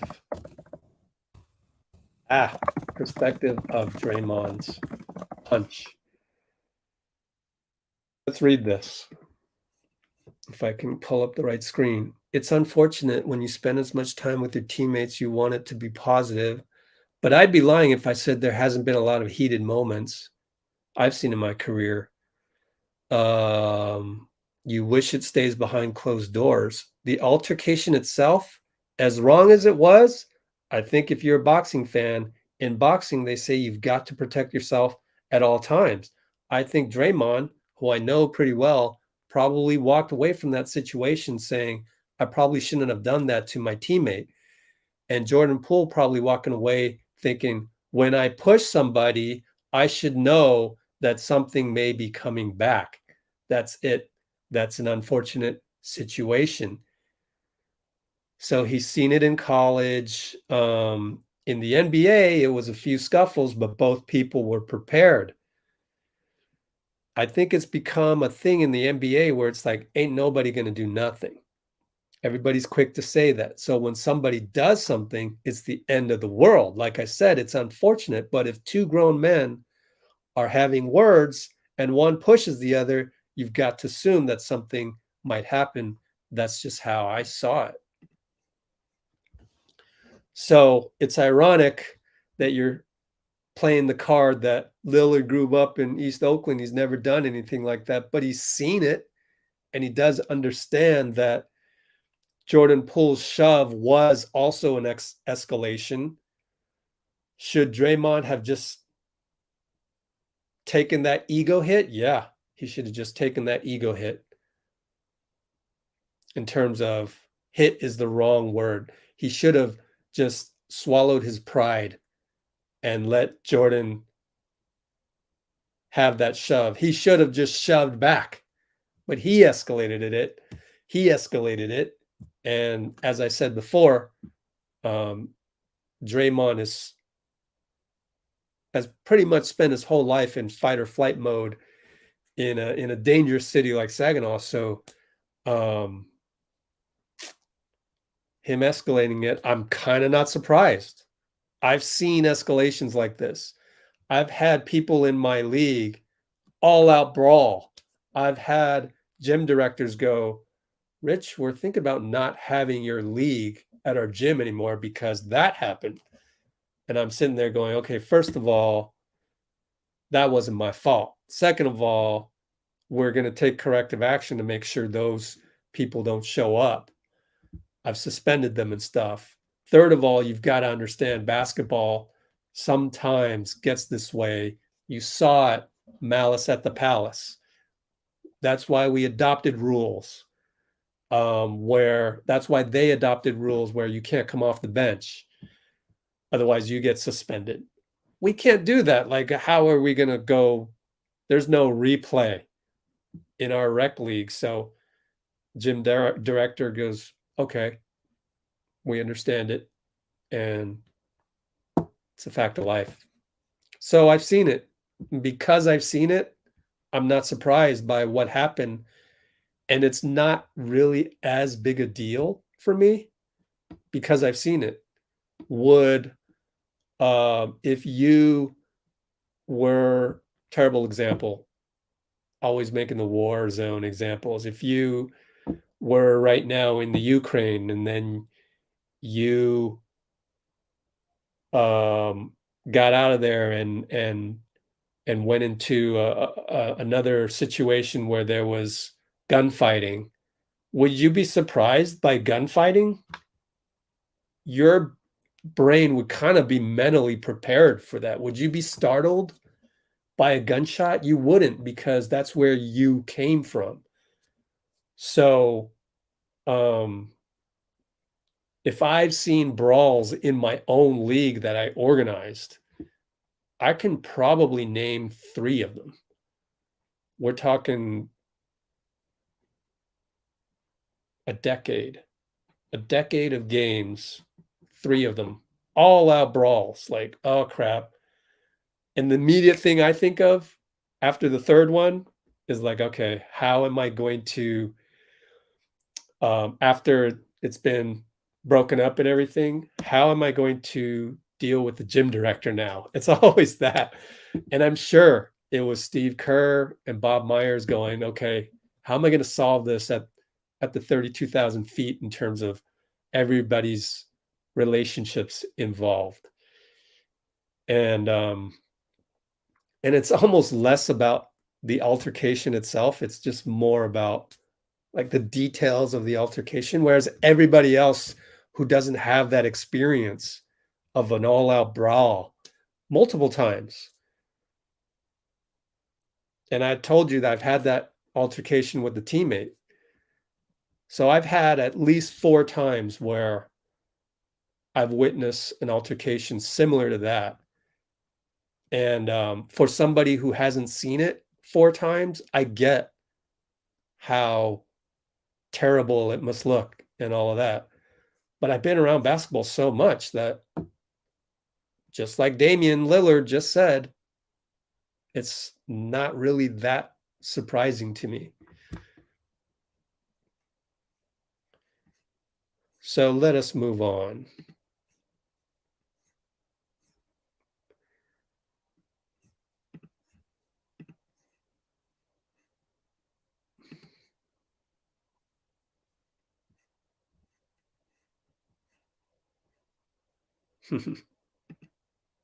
Yeah, who would take the Draymond role? So I want to just thank you all for your comments here. I am just going to just put them all up here because you deserve it. You deserve it. I don't think MJ was suspended, huh? You guys probably know. I don't even know what this question is, but thank you, Trey, for being Trey. Are you affiliated with the organization? No. It's my own YouTube channel. Built it from scratch, from nothing.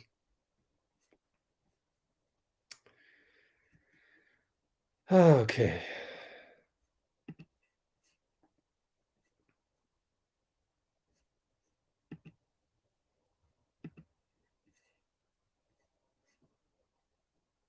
You know, the other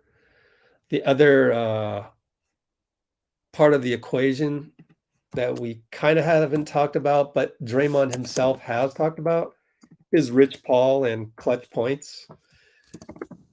Clutch point, not clutch, clutch sports. Clutch sports and Rich Paul clutch points. It's hilarious. Yeah. Draymond even said, you guys can go look at it somehow in the video, but he did talk about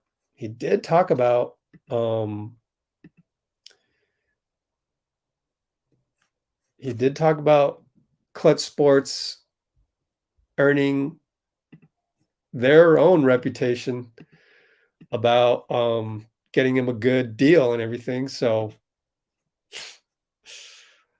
I think that factor has to then factor in the Lakers, which I think they have like 7 guys that are Clutch Sports clients are on the Lakers or something. Some enormous number.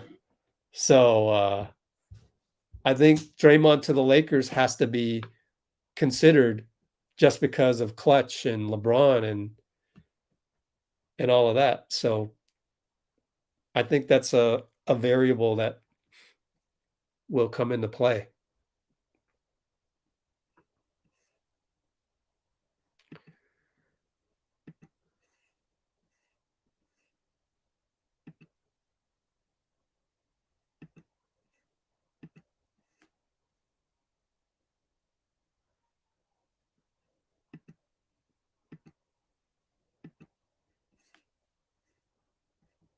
Yeah, good point, IJ, on that.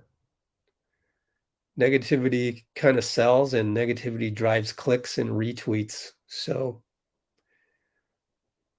that's why I want to do something different here where everybody that comes here for the positivity instead. And there's no like retweeting or there's no retweeting or reposting or whatever needed. It's just you guys just come on here and you make it a better place just in the comments. Thank you, Trey.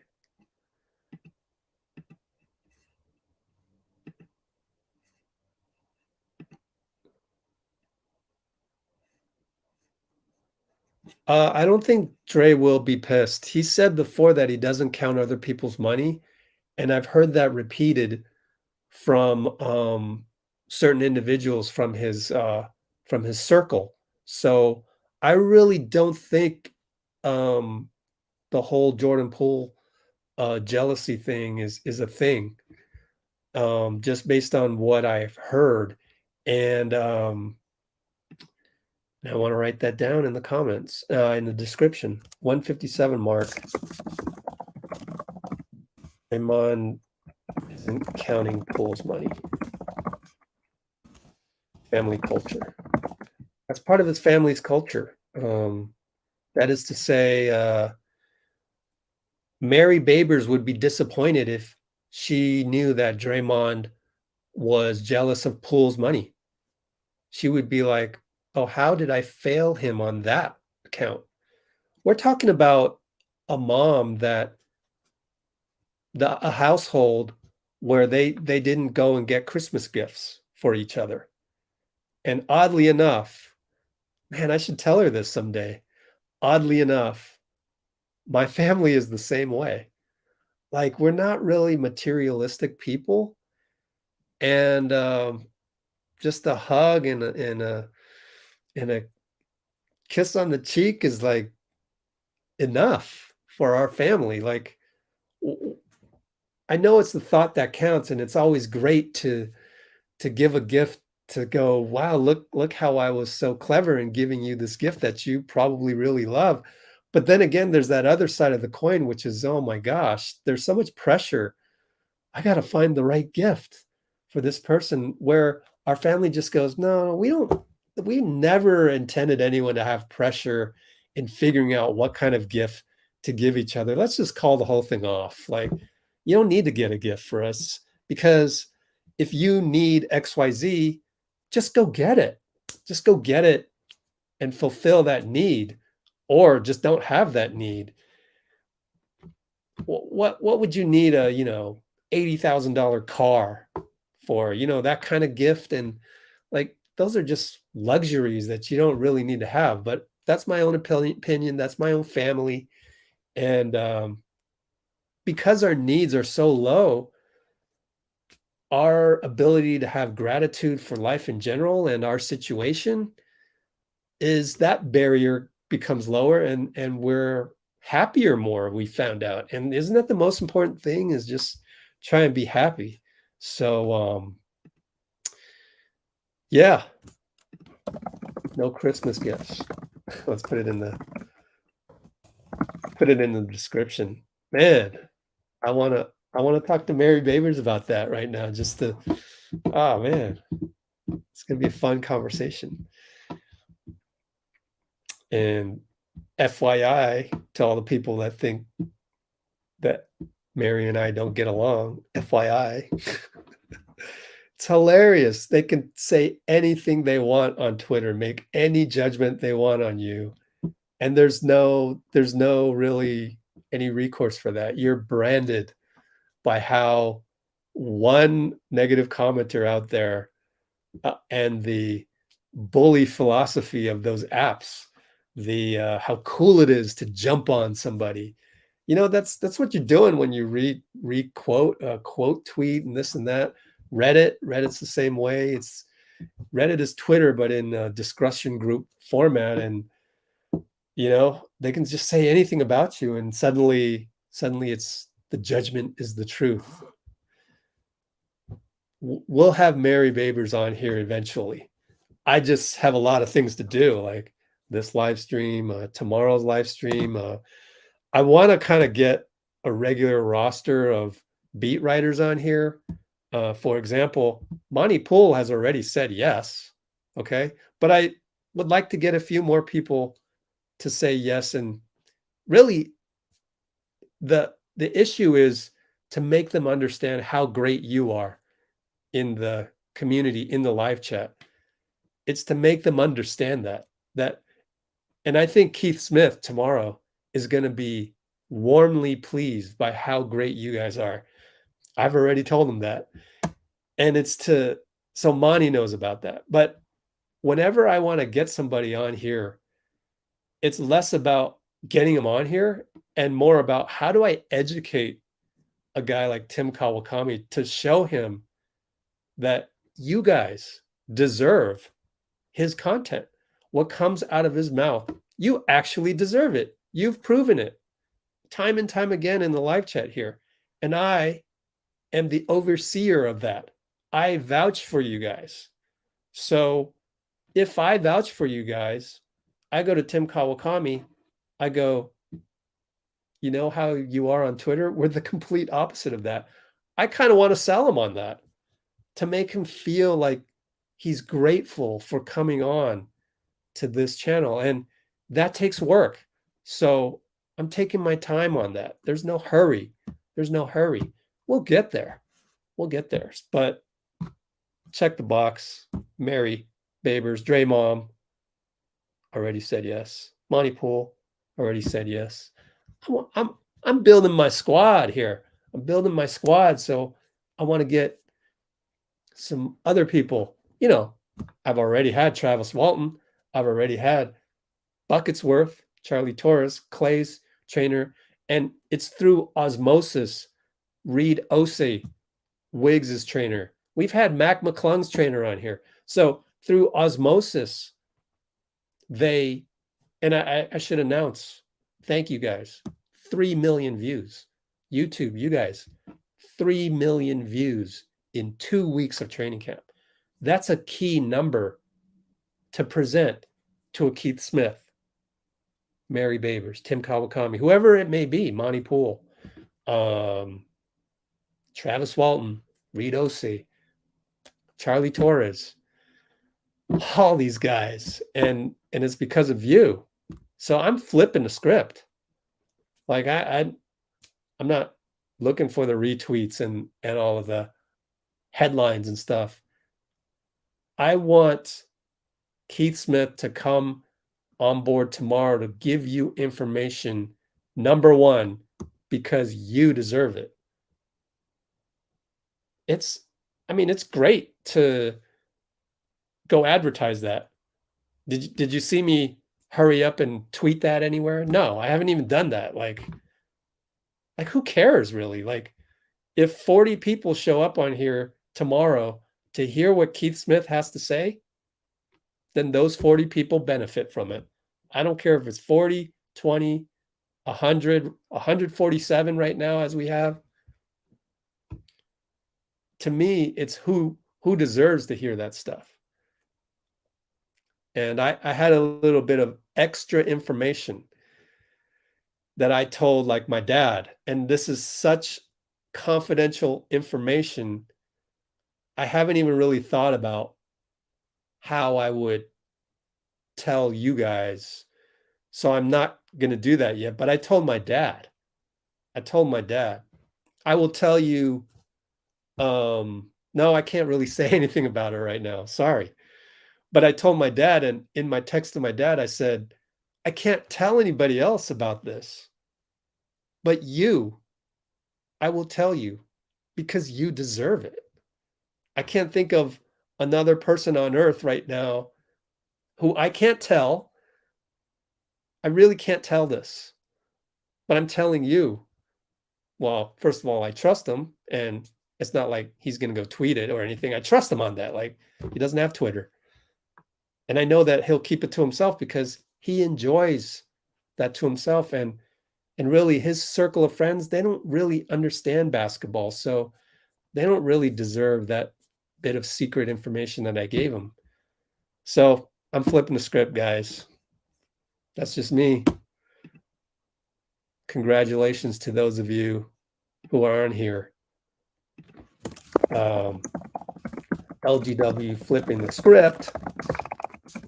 You guys deserve certain information.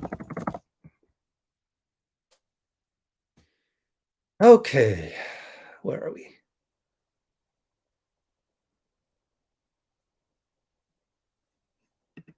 Yep, I like the philosophy there. Man, I'm way behind on the comments, aren't I? Is Klay's last year a player option? Let's take this opportunity to show you that you can just go to Hoops Hype, and I even have here, boom, Hoops Hype Warriors salaries. So go Google Hoops Hype Warriors salaries, and then you can see Klay Thompson right here. This is in black, which means it's not a player option. It's just guaranteed. Draymond Green is in blue. That is a player option. What does blue mean though? Because there's green already. Oh, qualifying offer. Red means it's a team option. So Hoops Hype is taking this from the player perspective, like, oh, this 12 million is up to the team. So me as a player, it's in their control. So we'll color that red. The green is if they make a qualifying offer, I believe, to Wiseman to get that extra year. But I'm not all that versed on this. Opie, correct me in the comments on that. Okay.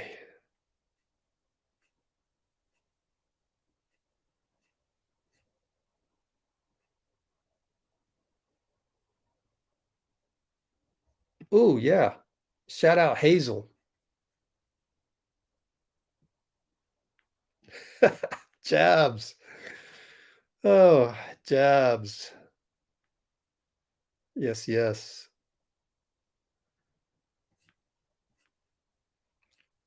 Let's see. No, did not piss me off, Netflix. I'm trying to get to a point where I'm never pissed off. Very, very difficult. Very, very difficult to achieve, but I'm trying. I would like to reach that point. And you know what? That's Stephen Curry for you. How does he do it? Like, he was basically born with gratitude. Like, and from age 2 to 7, when your subconscious mind is just recording everything that you see, I'm sure Dell and Sonia had a great effect. And Dell taking him to Hornets practices.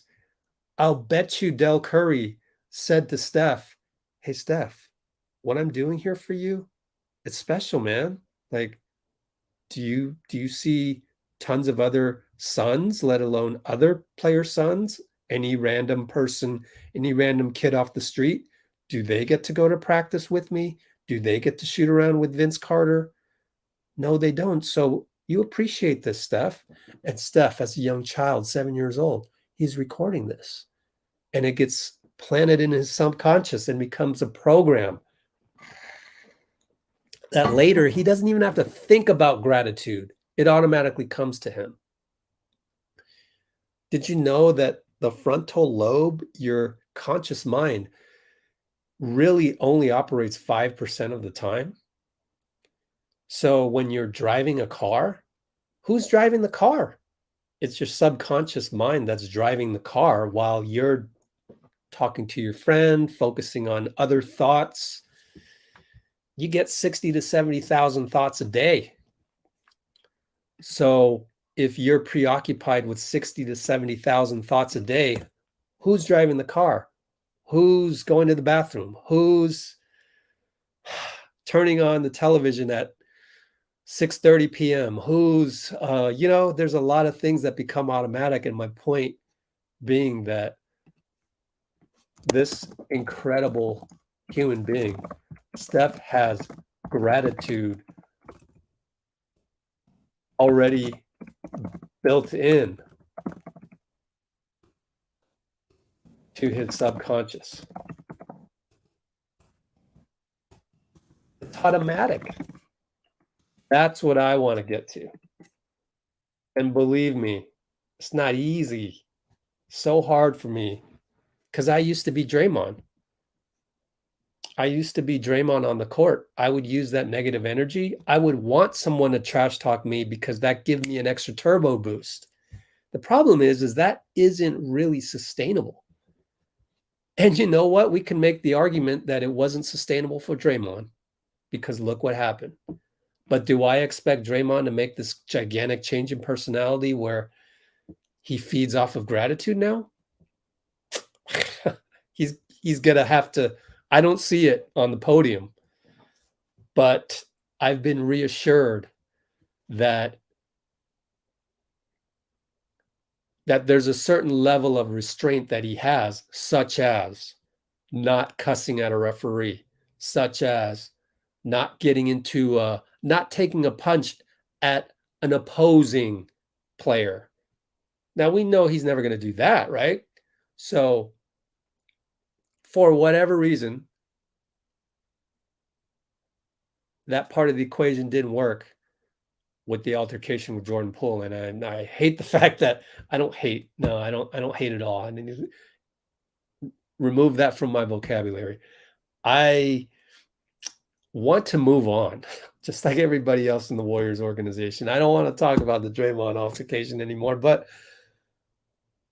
I'm told that is different than I'm told that Draymond has the restraint necessary to not let something like this happen again. But I personally wish he would take it another level and try to go the route that I'm going. But that's my own personal choice. So to each his own. Super happy for JP and Wiggs, which is why we're here in the first place. Why we're here in the first place. Oh no, Opie. Well, Opie, email me, it would be great to just, have lunch with you one of these days. Since you're in the Bay. My fault. We probably had this conversation before. Ooh, Trey with the interesting theory about how Draymond, man, he pounces on Rudy every time he gets. I wonder if Rudy may have said something in the past because I feel like Draymond, again, we're analyzing Draymond. I feel like Draymond doesn't instigate. I feel like Draymond is the type of guy that is that retaliator, just like we saw with the what Rudy Gobert versus Draymond talk at the 2:13 mark. Yeah, so I don't know what happened there, but he always pounces on Rudy, and therefore maybe the French people take that to offense. Okay. Yeah, let's remember why we're here. We are here to celebrate Wiggins and Poole, and you guys deserve it. You guys so deserve it. Let's see. Okay, so when do you mean that to Corey? So I think it'll take a while. But we'll see. I'm not really even worried about that. All I know is on opening night, Jordan Poole is the sixth man. And you know what? It might help Jordan Poole because look, we haven't done this yet. Tyler Herro's bonuses.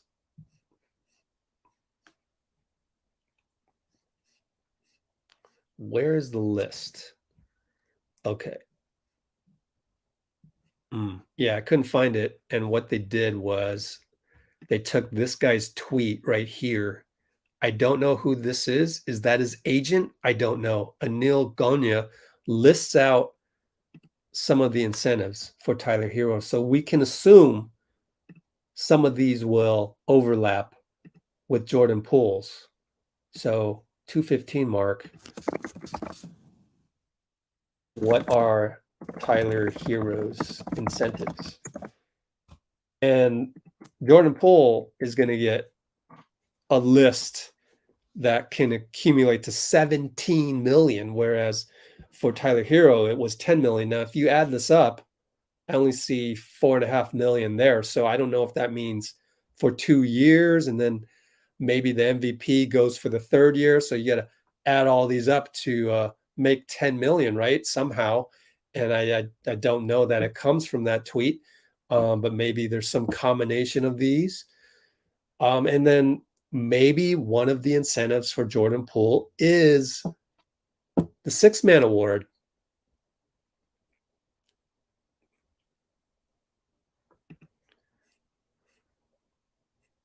Take care, Netflix. Appreciate you. Sorry you're seeing me praise you too late.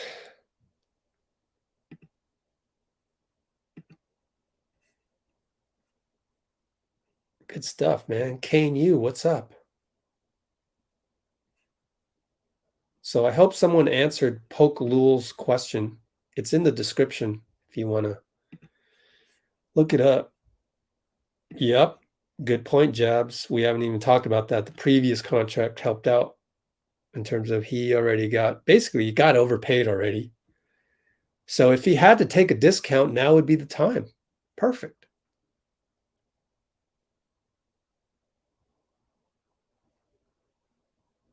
Oh man, I'm missing the context on this, Opie, so let me know.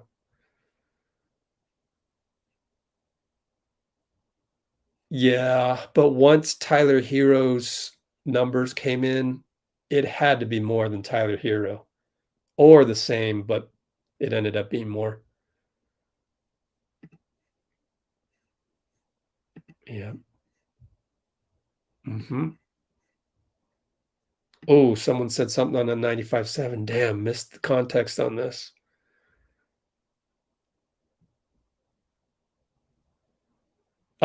Patrick Baldwin Jr. and Ryan Rollins were on 95.7. I've yet to check that out as well. It's actually on YouTube, so you can go find it on 95.7's YouTube channel. Look at me plugging another YouTube channel right here.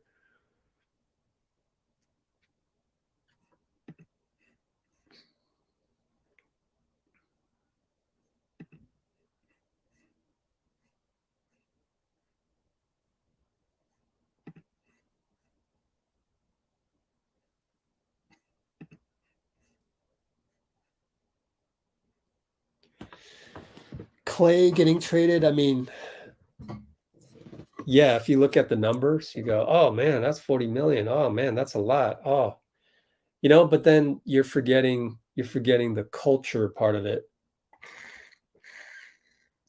And I think the Warriors have a lot more culture in our franchise than most other, 29 other franchises. So because of the culture factor, if Klay gets traded, I think I would actually be shocked.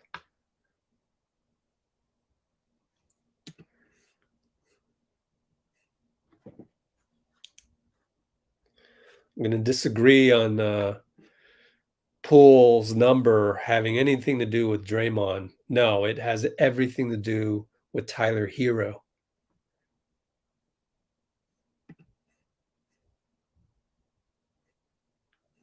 Yep.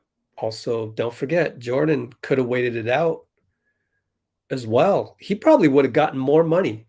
Opie, that number, I heard it from Bobby Marks. It's on his YouTube channel. It's 144 million to be exact. I don't know if that helps your spreadsheet or whatever, but he said that he projected Jordan Poole's contract for next summer would have been 144 million.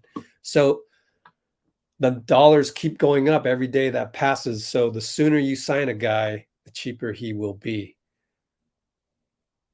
And I'm thinking the Heat probably thought Tyler Herro would, next summer, maybe there's not enough, combo guards out there. So, they've done all that math. That's what they're paid to do. So you've got to put your trust that whatever these guys are paying is probably the right number that they've projected.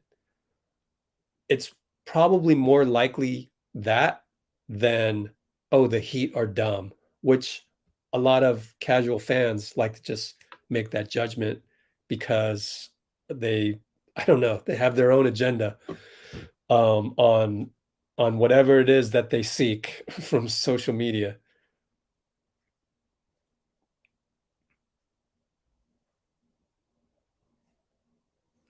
Your wife saw Clay in Montclair. That's Oakland, right? I'm not sure. Is that Oakland Pizza Steve? Pizza Steve! Missed you, man. Wait, did Pizza Steve win a giveaway one time? Because I'm trying to track down all the people that won. Ah, crap. Nope, I don't see it. Oh, well.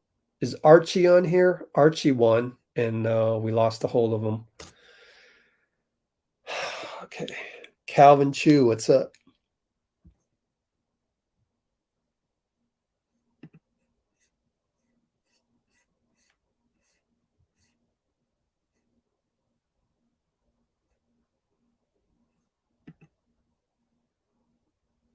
Yeah, did I say that? Well, hey, I do love him more. Man, I'm glad you brought that up. Like, thank you, Solomon. Thank you. I'm a screenshot this, and I'm gonna also make you the latest screensaver by going back once again to the Instagram. If I can get to it. Where are you?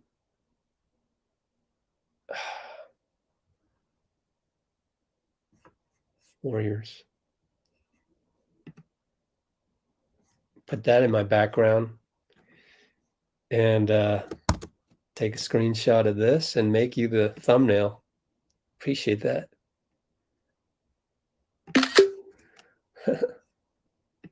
Just having fun here.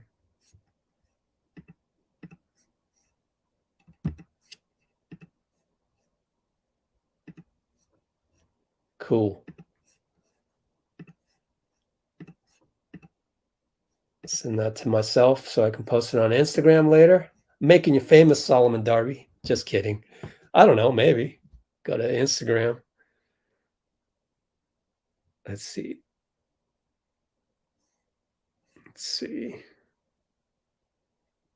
Yeah, we don't know what the incentives are. So, man, now my contacts are acting up.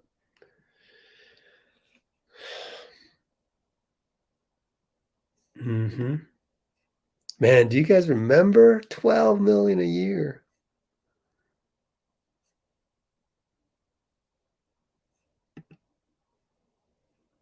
Yeah, man.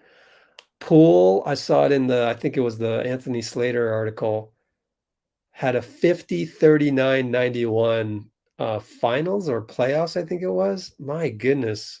50, 40, 90. 39, just 1% shy of 40. Too bad. Ah, crap. I forgot what we were talking about. Trey, damn. Just remind me in the comments again once I get to it. Oh, Dante, I'm not going to do a prediction because then I've been wrong so many years. I retired from predictions. Yep. Oh, here we go. Ooh, who's that? Wiggins? No, Poole? No, Wiggins. Dang. I'm so behind on the comments. That's what I get. Draymond?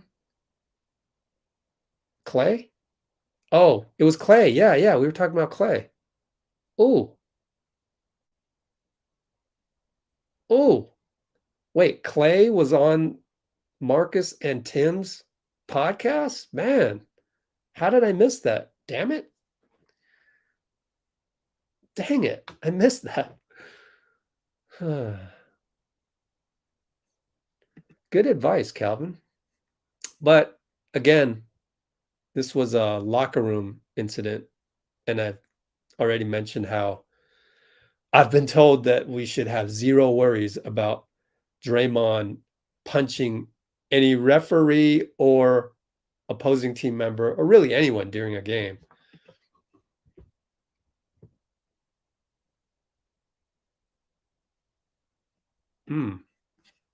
There it is. Good.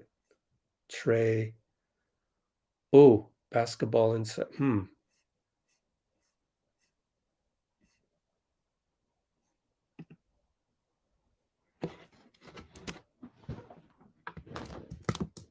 Wow. Awesome.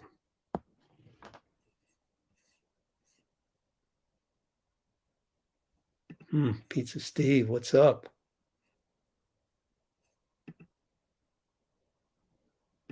Hopefully, that would prove some writers wrong. You know what, Trey Dunn? Can you just email me? Let me look you up. I know you've emailed me before, so Trey Dunn, yeah, found you. Let me just use the thread here. Hope you picked the prize, but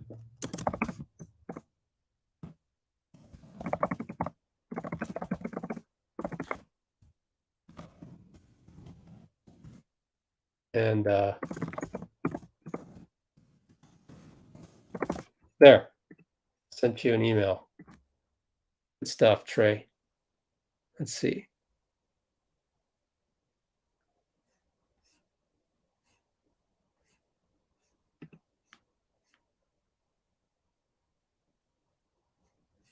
Jeez. Someone come on here and just say Wiggins' agent sucks. Sheesh. So judgmental.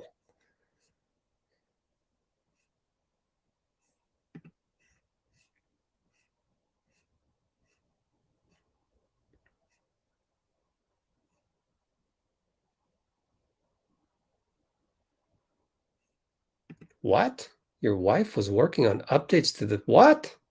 Your wife works for the Warriors? Are you serious? Oh my gosh, I'm gonna remember this.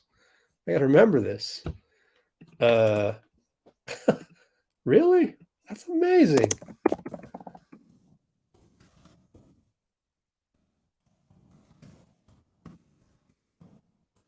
On upgrading the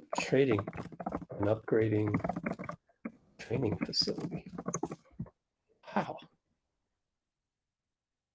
That's awesome. We should have her on the live chat. We should have her on. Let me know, man.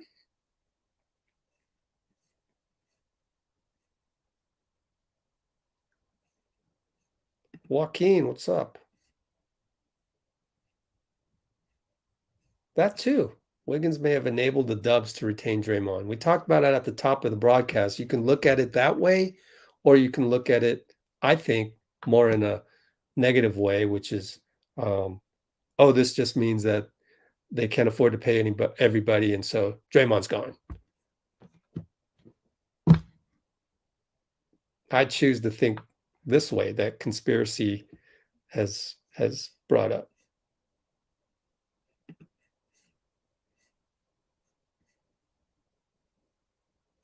Coast to coast, what's up? Wow, Sleepy Floyd.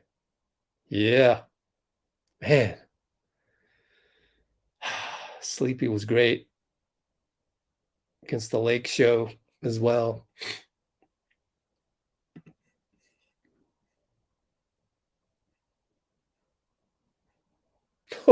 Final scores in the low 70s. Dang.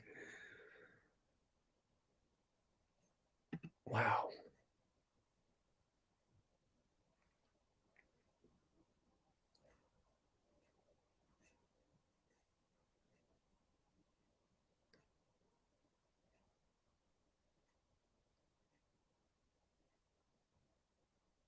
Oh my gosh, don't remind me, Calvin Chew. Yikes. Man, we traded Weber for Gugliotta. Oh, it just, man, no. But it's funny, we can laugh at it now.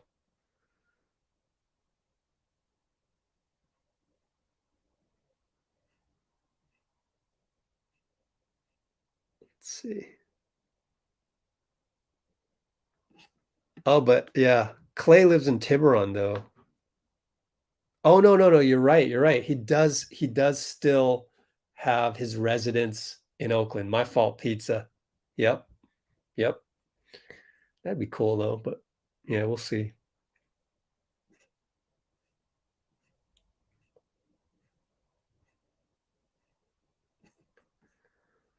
Poole is the future.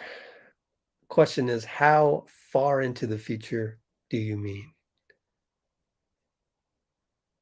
Wow, this is probably the only guy on here that thinks that. Maybe some others, but um, I don't agree. Then you're giving away a championship. It's more. I think you need to explain yourself, Ray, as to how the Warriors would win a championship without Draymond.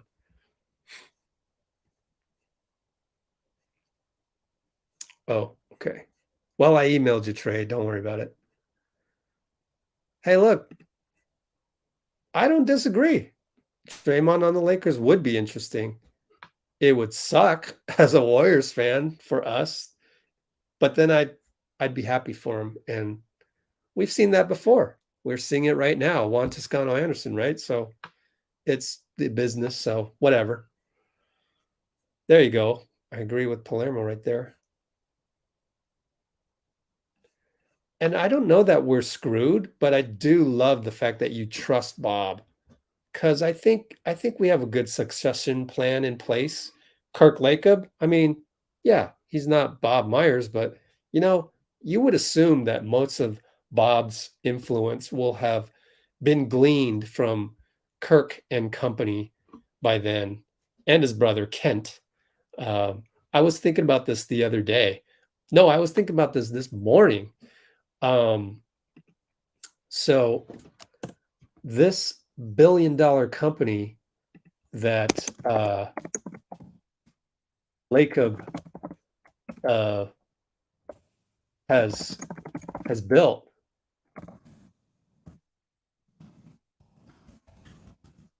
It's a family business. He's not going to sell.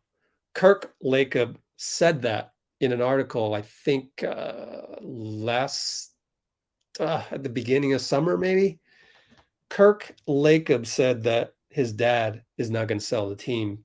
Just it would be out of his character. And it also made me think that the Warriors are a family business. You got Kirk Lacob, assistant GM. You got Kent Lacob, and then you have a couple people hired by Kent Lacob that can be considered nepotism. One guy he played high school ball with. The other guy he played college ball with.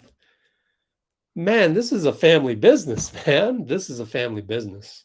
So I think there's good and bad with that. So if there's a part of the culture that just doesn't seem right, then that part of the culture is going to remain. If there's a part of a culture of this culture of Lacob that is awesome and good, overall, we hope they don't have too big of any of the 7 deadly sins. Okay. Corporate America itself has a lot of issues with it. Yeah, there's capitalism, opportunity for advancement, but then there's also no opportunity for advancement sometimes. The glass ceiling, right? And so there's good and bad of the Warriors being a family-owned business. I'm not here to discuss that part. I'm here to just say it's a family-run business. It is. I've seen too many people hired that can be labeled as nepotism. So I'm not here to judge whether that's good or bad. I don't know. For all I know, the Lacobs are cool people. But then again, I've heard other things that I can't reveal. So I'm not ready to judge that yet. I don't know. I see good. I see some things that I wouldn't classify necessarily as good. And I'm purposely being kind of very vague here because I haven't even judged it yet. So I don't know what to make of it. But I will say that I am convinced that it's a family business at this point. And so the conclusion you can make from that is that the Lacobs are probably here to stay. Like when it's a family-run business, and by that I mean if you're close with the family, you can get a job if you really want it. They'll take care of you. That's the ultimate American dream, right? Salary and benefits and retirement. They can provide that to anybody they want. And that's good. There's also some bad that comes with that. But it's a family-run business at this point.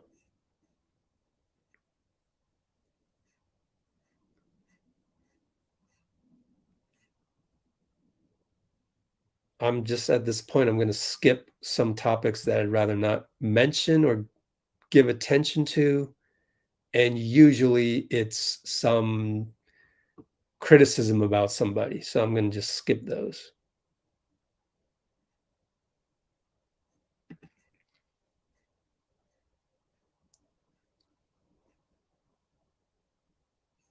Maybe.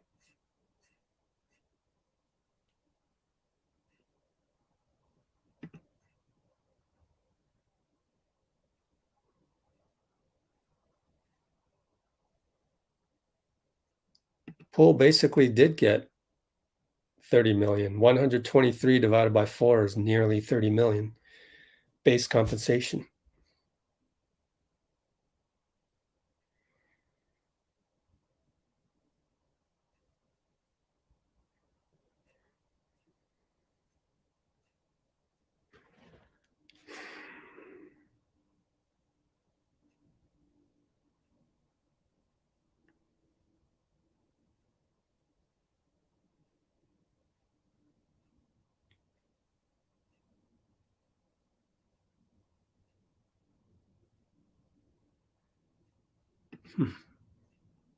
And I had to skip a lot of comments.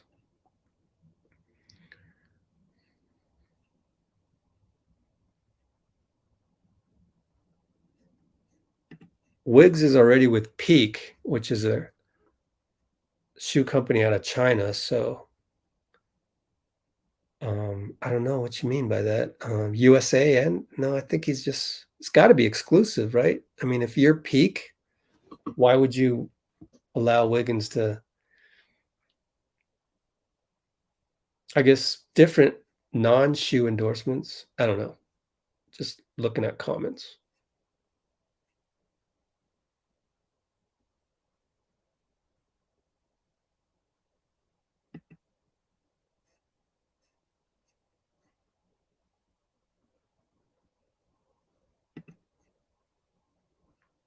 But the 100 million loan on Chase Center, that's not a CBA figure. So I would say, where did you get that? Was it an article or something? That's the first time I've heard that it's 100 million for a loan. Let's see.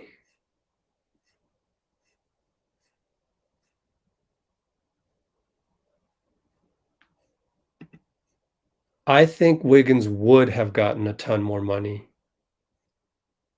There's going to be, according to Bobby Marks, 10 or 11 teams with cap space next summer. I think someone would have, those GMs, they're stuck sometimes in a situation where they have to throw money at somebody to appease the media and fan base. Take a look at New York throwing money at Brunson. Take a look at Chicago a few years throwing money at Zach LaVine, although it turned out okay. And at the time, I was actually right. Like, I was the one person that said, no, Chicago has to throw this money at Zach LaVine. I don't even care how good he is. Like, he's won a couple slam dunk championships. They need to sell tickets to United Center because their team sucks. And so a Zach LaVine, they got to just pay him a lot, because why else would you, as a Chicago resident, go watch a Bulls game back then when he signed the contract, when they really were a bad team? So sometimes you have to throw money at somebody.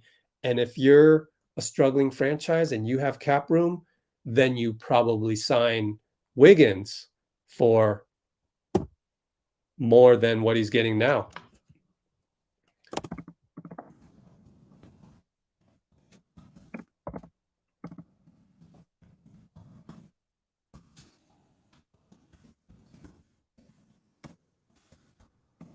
There. So I wrote that down in the description.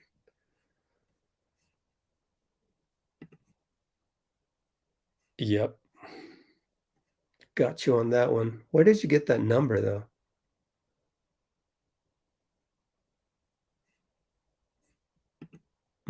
That playoff run was special.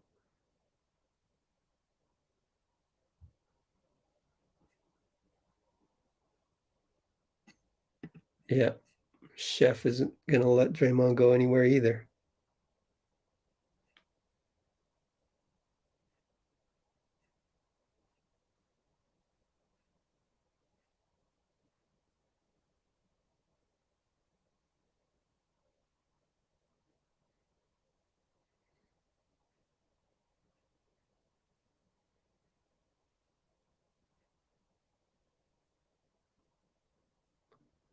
Lillard's interview today? What did he say today? Let's go look it up. Twitter.com. Lillard. What did he say today?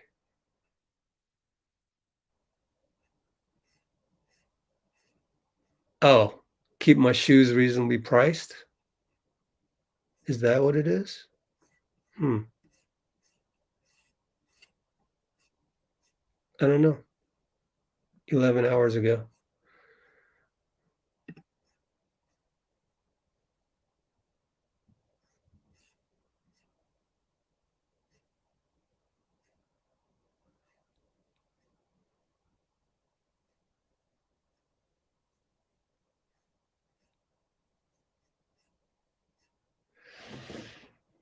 Good job in the comments, guys.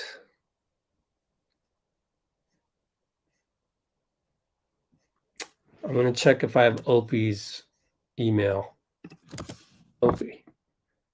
Oh, I am Opie. There you are. I have your email. Cool. I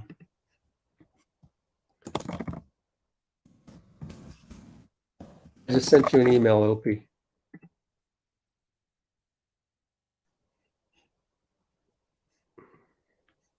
Right?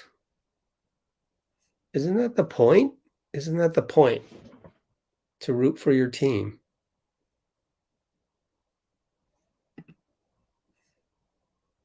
Okay. Lillard on LeBron James. Interesting. Lillard, LeBron, then.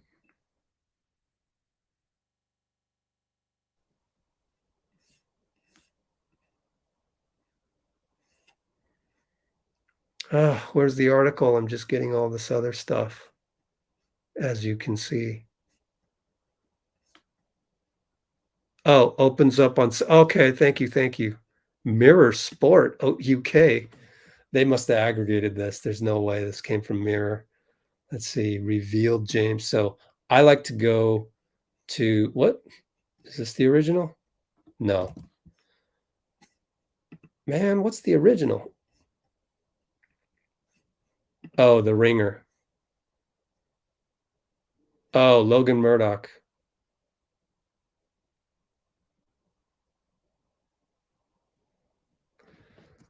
Okay. So I'm gonna go twitter.com Logan Murdoch because I think he deserves click. You know what I'm saying?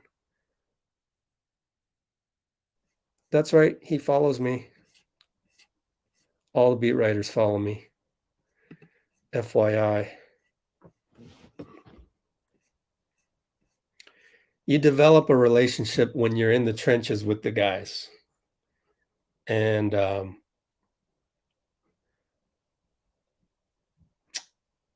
think a lot of people forget that sometimes. So I'm going to leave Lillard up right here just for fun, and I'm going to read that later. Thank you, Ciso SF. Awesome. Appreciate you. Let's see.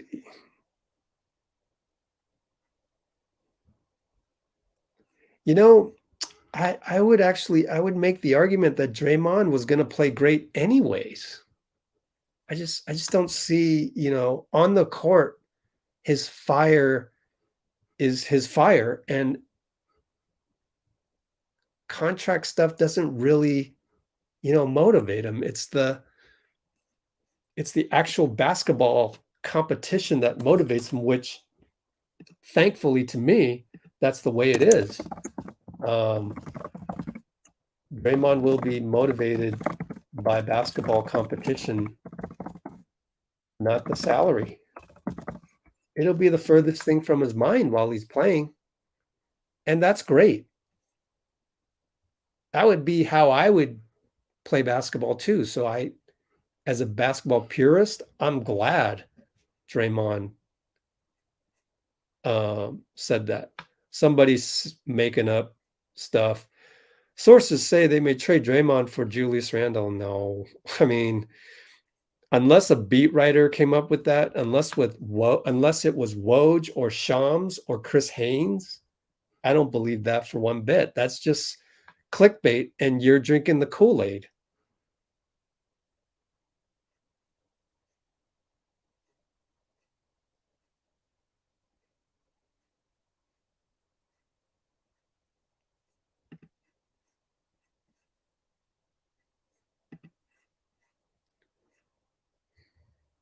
So I think it's pretty clear.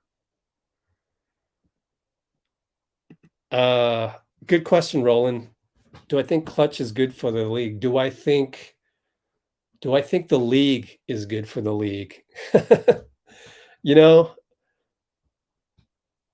I don't know what you're alluding to, but I think disruption's good sometimes. I think minority-owned businesses are good. I don't like as much the status quo of rich old white men.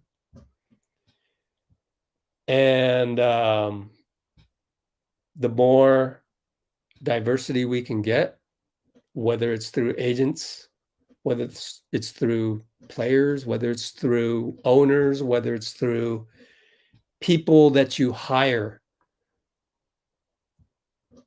at teams, at the league office, I think that for me outweighs keeping things the same. So I'm going to say, because of those things, the diversity part of it, I'm going to say clutch is good for the league.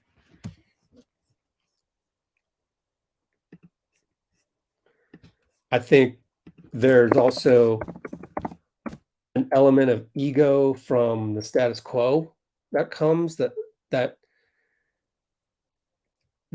need for control, being a control freak. Yeah, it's that kind of, evolution into a communist type regime, just to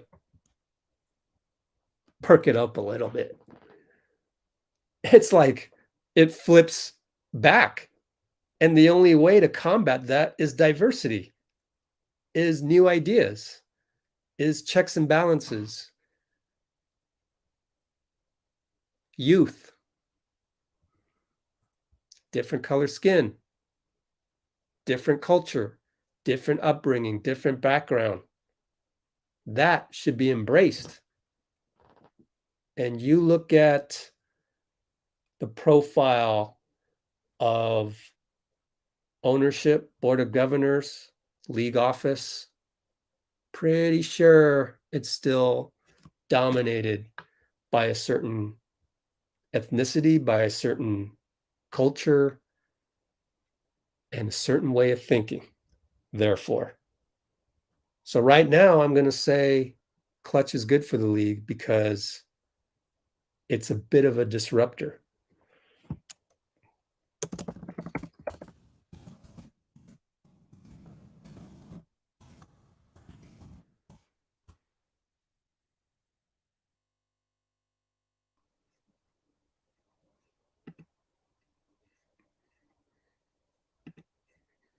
I like that perspective too. Yep. It's so hard to measure family, isn't it? And a lot of people forget about that. I'm still waiting for the journalists to write the story about the family. But they also are under pressure from their editors and CEOs of cable companies to write the thing that gets the most clicks, unfortunately. So don't go throwing reporters under the bus. They don't deserve it. They're in the trenches like me. The difference is I'm my own boss. I'm my own CEO. I don't have to answer to the status quo. And that's a benefit for you guys as well. As much as I say you deserve to hear from Monty Poole, Mary Babers, or whoever, Keith Smith tomorrow. Like, I can't think of a better, more deserving community to get that content directly. At the same time, don't go out there and throw reporters under the bus either, because they're just doing their job, and it's really the people that's in control now that we're talking about status quo and is X good for the league and this and that. Like, there's a lot of control hungry people at the top of cable companies and newspapers and radio and I mean, we see that everywhere. So, it's kind of corporate America, sadly, but there's good and bad, and that's, to me, that part is unfortunate, but it's just kind of the nature of the beast. But please don't throw reporters under the bus.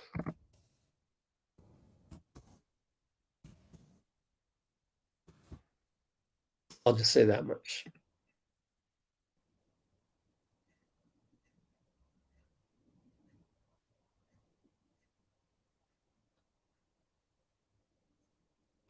Next year. Good job, Trey.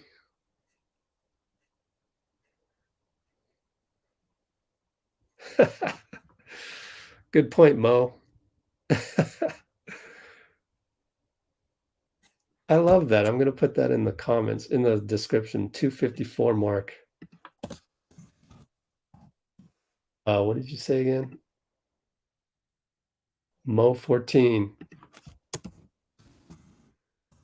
After years of being called overrated and overpaid, Wiggins is now underrated and underpaid. Beautiful.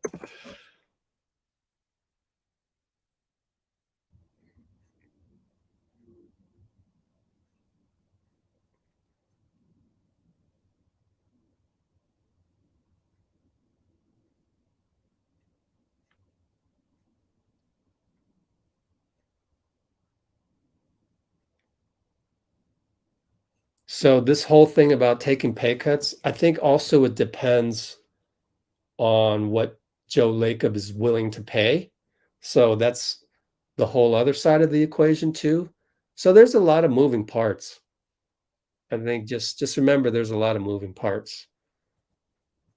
And the other thing is just have to wait until the environment in June. So to answer this question, we have to wait until the environment in June.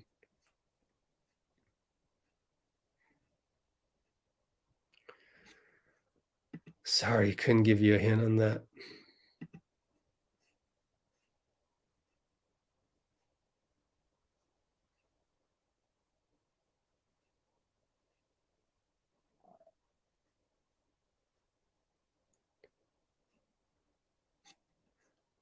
It means a hedgehog. That's what it means. Just kidding.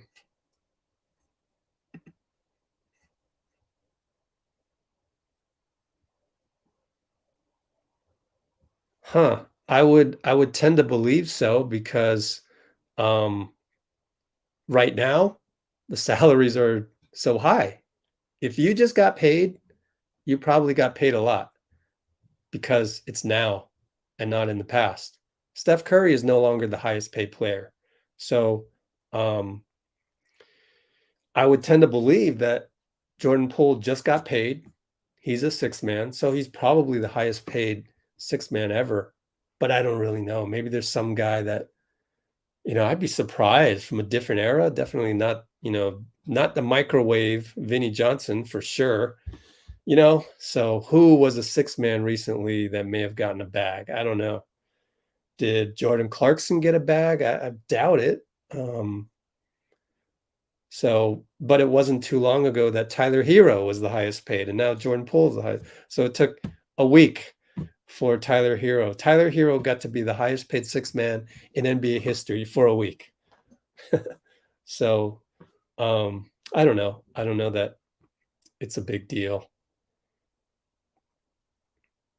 Oh yeah, Mark Spears. Yeah, I'll ask him.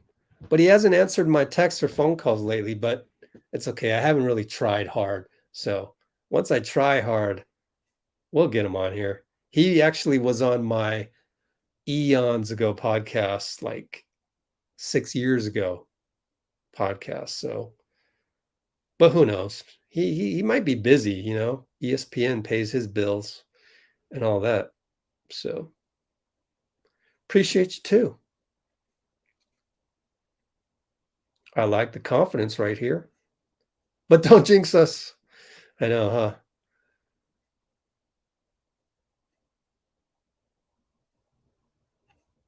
I don't really jive with Ray Ratto's style. So again, I'm more of an information guy, less of an entertainment guy.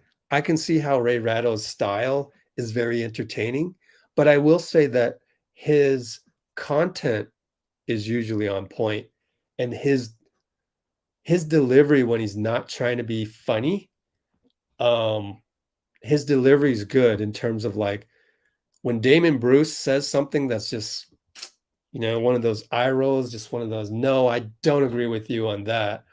Ray Ratto has a very nice way of dealing with the that's a cold take, bro, type things.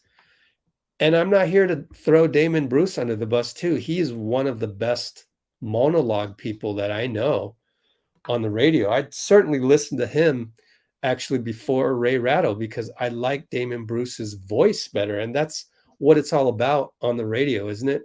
And so Damon Bruce, um, what I love about him is that he typically has measured thinking. Um, just once in a while, I'll disagree with him, and then Ray Ratto will come on in a nice way to remind Damon Bruce of some part of his logic that was wrong. So overall, I like the guys. I do.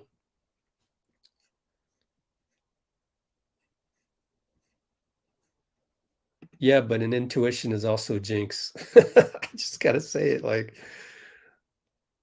you would have never.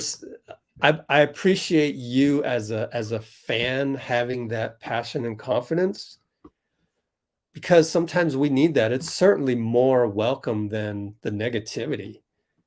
But at the same time, I know that if you were playing in one of my basketball tournaments and you were to yell your confidence of your team out in the gym, they would take that as bulletin board material.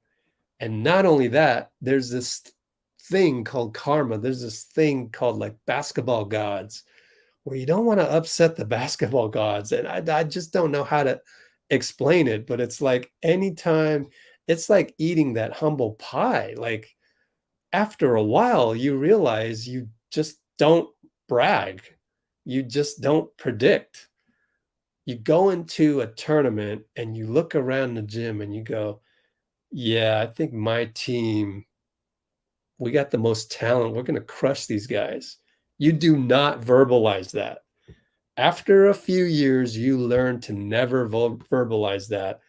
And I just don't know how else to explain that to you, even though I welcome your positivity and everything. I'm just giving you an example of what we don't do in the basketball gym when we arrive at a tournament. And I know that this isn't that, but it's pretty close. And the jinx part of it is similar. So anyway, I talked about be careful of being too overconfident. And this was a comment 45 minutes ago. I am so slow on this. Sorry about that. But I love the fact that I'd much rather have you with us than a negative person. Shout out, everybody. Please remember to splash that like button.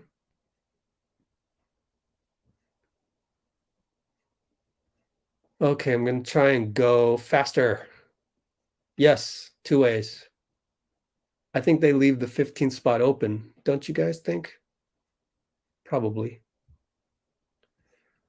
Thank you for watching hopefully you watched our video version of Steve Kerr.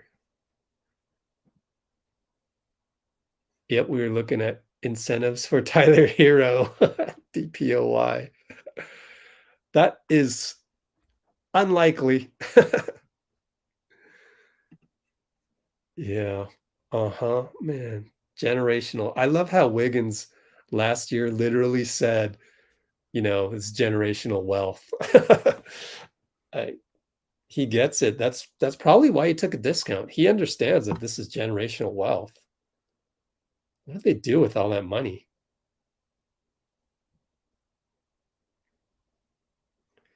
I don't think there's enough information yet on PBJ. He got a nice steal last night, but I don't know that you can count that as maybe that was bad offense. But the good news is that he's a coach's son.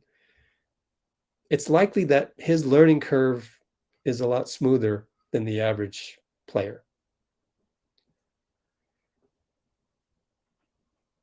Okay, let's see.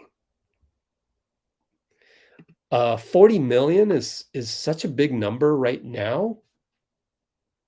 I would think Klay's next contract is going to be less than that. Isn't that the norm usually for older players anyways?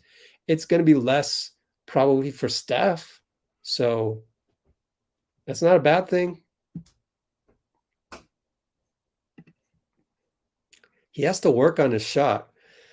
I mean, yeah, PBJ has missed a lot of shots in his last 2 games, but previous to that, he was hot for like 3 games. And so I'm going to disagree. He doesn't have to work on his shot. Does he need to make more shots during a game? Sure. But his shot, the release, it's fine, man. The confidence, it's fine. He just missed a few shots. I really hope. I mean, for you to say that is just like Klay having a bad game and then you going, oh, Klay needs to work on his shot. I mean, yeah, but no, right? Anyways, but yeah, I agree. He will never give up his boat.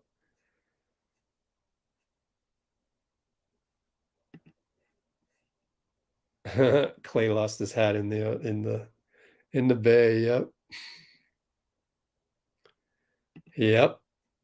Me and Coach Nick agree on something. We both think that Draymond is the greatest defender ever. And I say that because I just don't know a guy that can guard the post like Jokic, guard the post like that, win a game on defense, slap the ball away from him, and guard Jaylen Brown.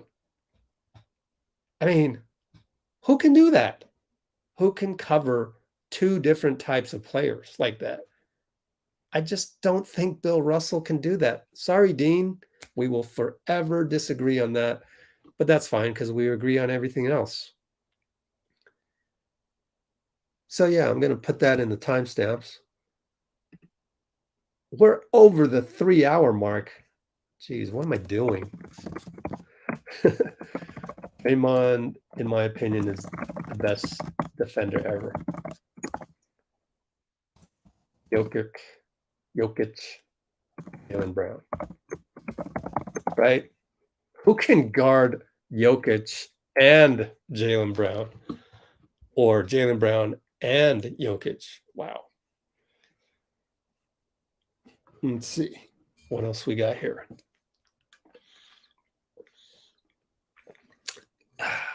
Yeah, it might be. But it's a MacBook. Paid actually Lori paid what, $1,200-$1,500 for it. So Farrell, gee, thanks. Like the only comment you came on here with was the quality on your camera looks awful. I mean, how about say first, just to be mindful, because it makes you seem judgmental and unappreciative. So out there in the real world, if you have a criticism of somebody, start it out with a compliment. Say maybe, hey, I love your live stream, but I see that your camera looks blurry. Can you tell us what camera you're using? That's respectful. Like you come on here and your only comment is a criticism. Am I going to give you the attention that you deserve when you make a comment that's helpful for the community? I might just skip your next comment because I don't really know where you're coming from, right? So I know you're probably not a hater and everything.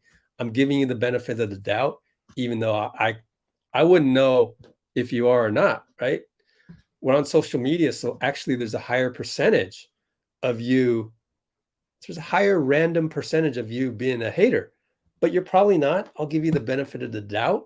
I'm here to never really be upset, never be, always be mindful and be positive, and just try and make people see the world from a gratitude standpoint.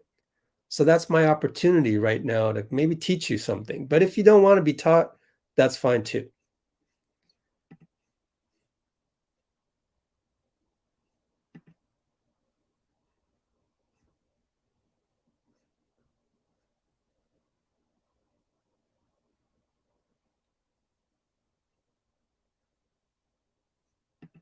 Yeah.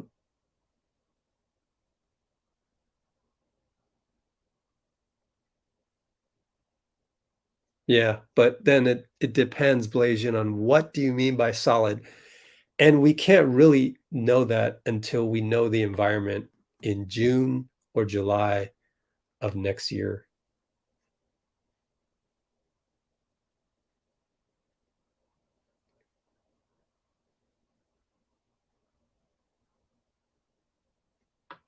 Uh, I get what you're kind of saying, but Mitch Richmond went to the Lakers from Sacramento, but he got into the Hall of Fame as a Sacramento King.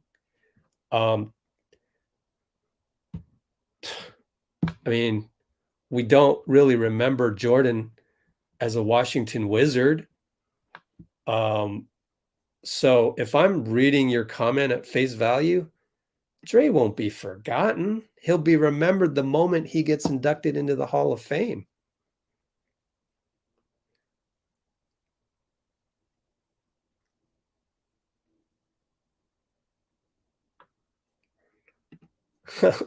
This is funny because it's actually been advised to him by someone in his circle. But more so because it's like, do you really want to walk on eggshells all the time? And just so the other side of that, and I just, man, I'm tired of it. I want to move on. This is the last thing I'll ever say, and it may be repeated, but it may be later on in other live streams repeated as the last thing I will ever say on the Draymond altercation, is that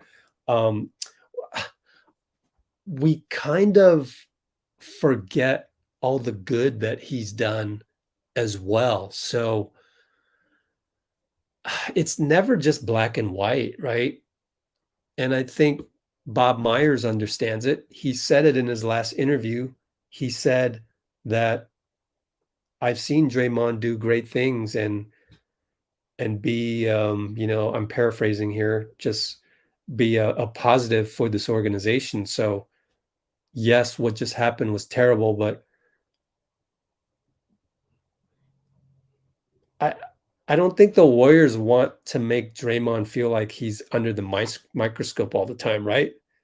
So kind of this mindfulness that goes both ways and everything. Yeah, Draymond needs to be more mindful, as I'm using Steve Kerr's words, right? Mindfulness. He needs to be more mindful of stepping over that line, because according to Kerr, he's always tiptoeing that line. But then what about everyone else being mindful of everything he's done and reminding him of that? Just showing your appreciation, your gratitude every now and then. I think that's the best thing in life, because that'll uplift Draymond. That'll give him a good day. So why not live life giving other people a good day? Why does it always have to be all about criticism and you did that, you did this wrong, you made this mistake, you made that mistake? What about hey, thank you, I just want to thank you every now and then because of X, Y, and Z that you did so great. And believe you me, that is a problem almost everywhere in life, NBA media included. That's my little sermon for everyone in the context of Draymond and NBA media.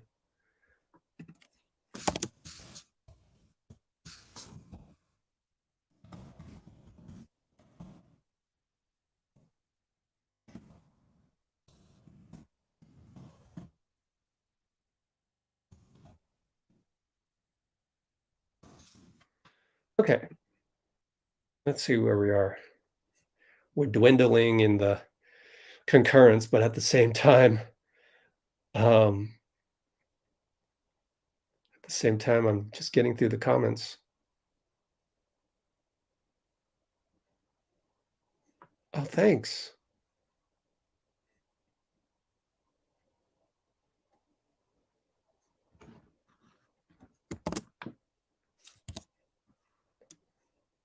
Rick Barry, Joe Barry Carroll. I love the analogies.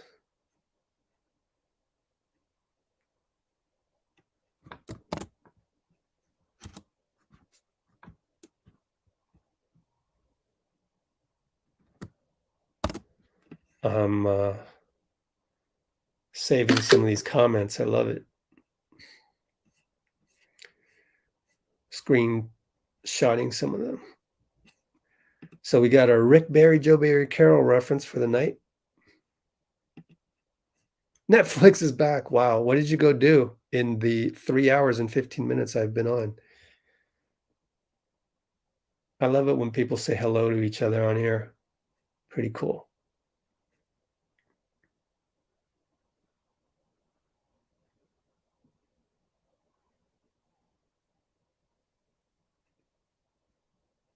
Mike Dunleavy. I totally forgot, OP. You're right.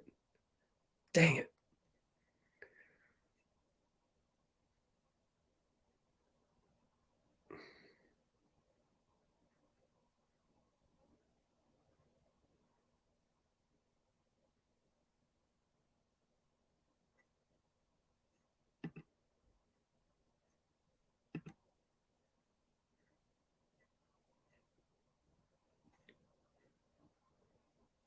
Dre already said he knows the extension's not getting done right now, and really, there's no reason to.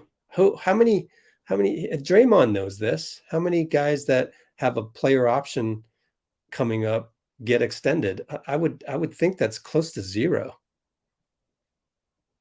We're talking player option. I don't know. I'm not analyzing that terribly much. I'm just, again, all that matters is the environment in June.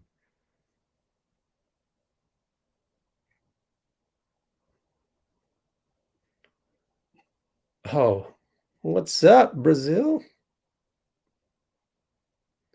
I think JP is a Nike guy, don't you think? He loves those Kobe's.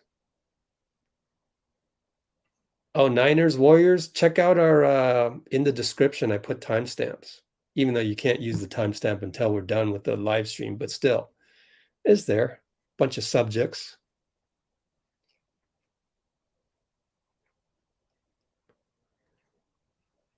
Here's some information from Trey.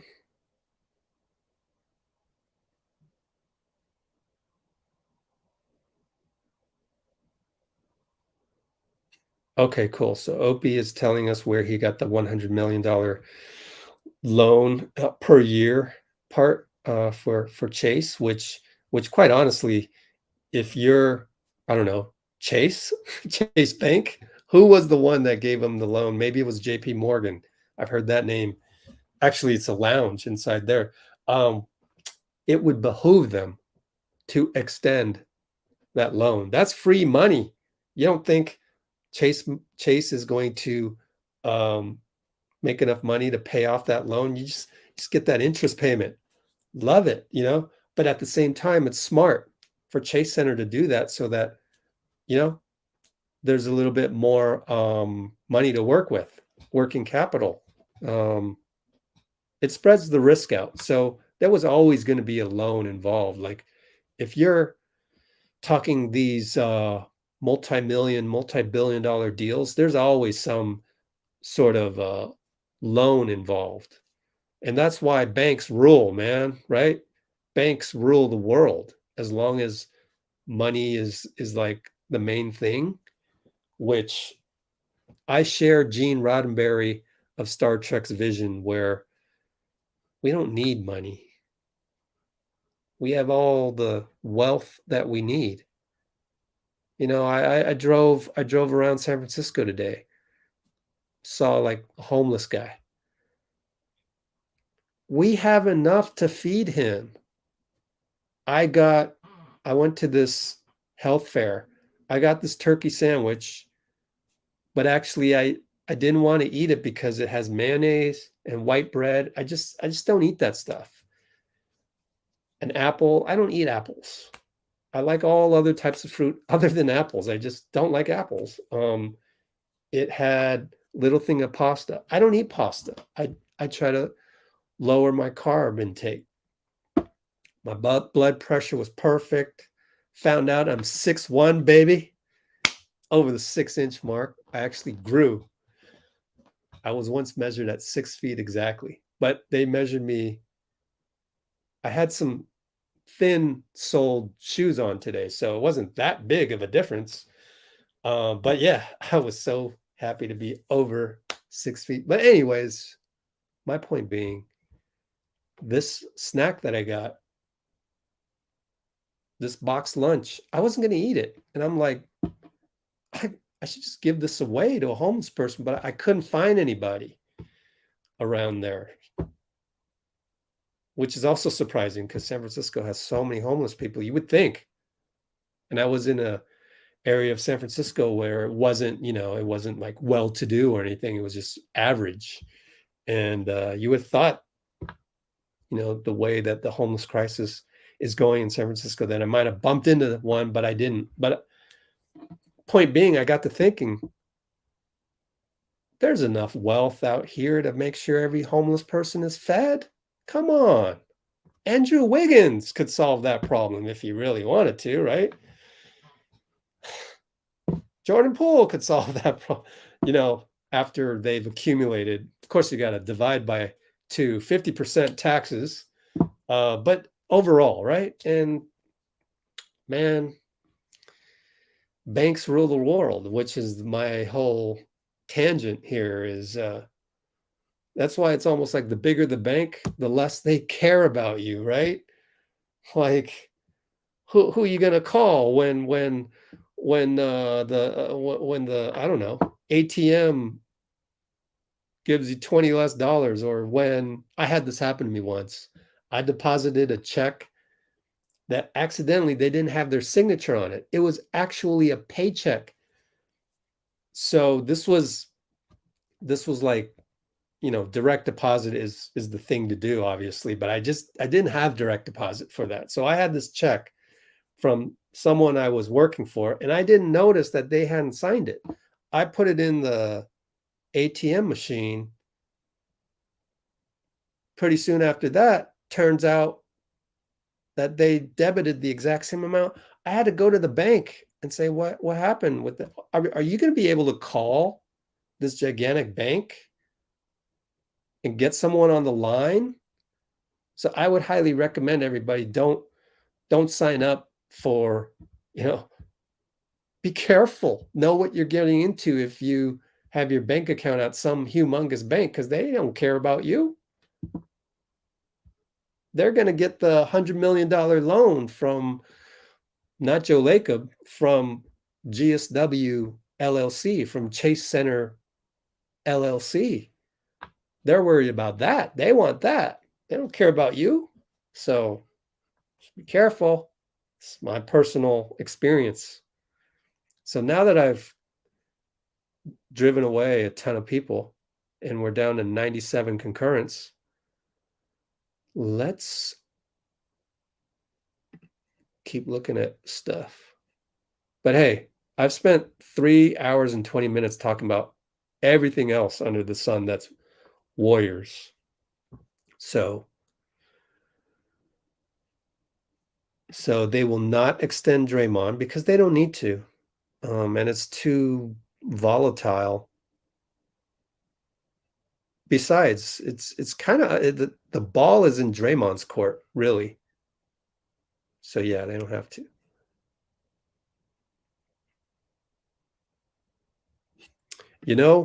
I was presented this opportunity when I played recreational basketball, but it was very serious. Like, we call it the Japanese leagues up here in Northern California. So we take that so seriously.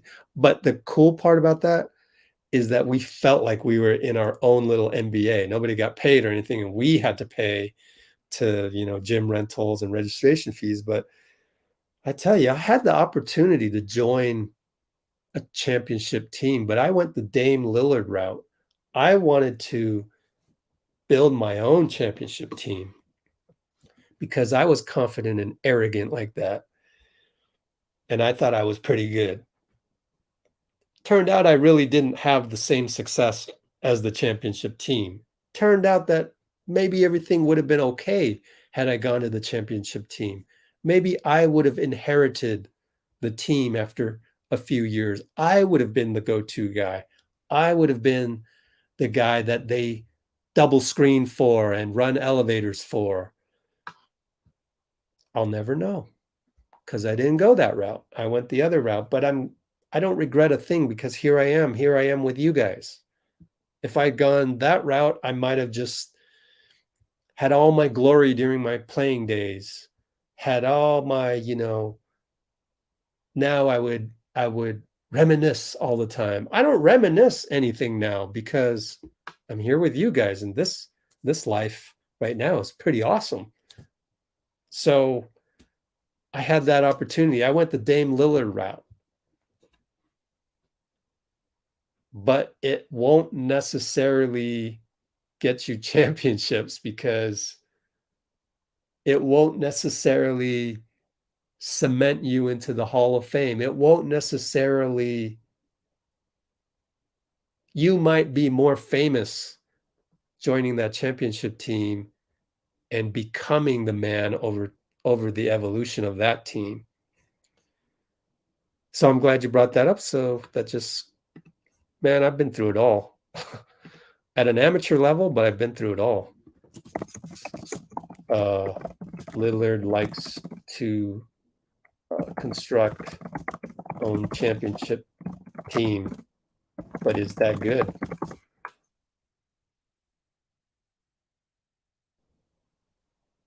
Let's see.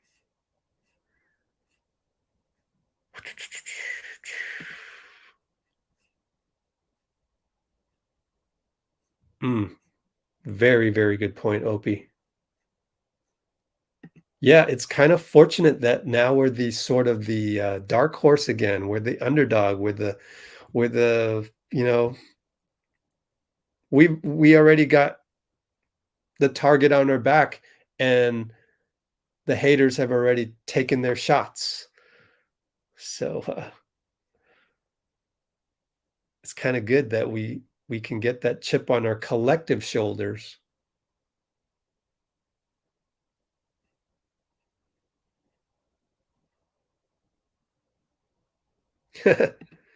I don't know if this was the same people that were trying to flood us with the religious stuff yesterday, but let's go back to our salary cap table just for kicks.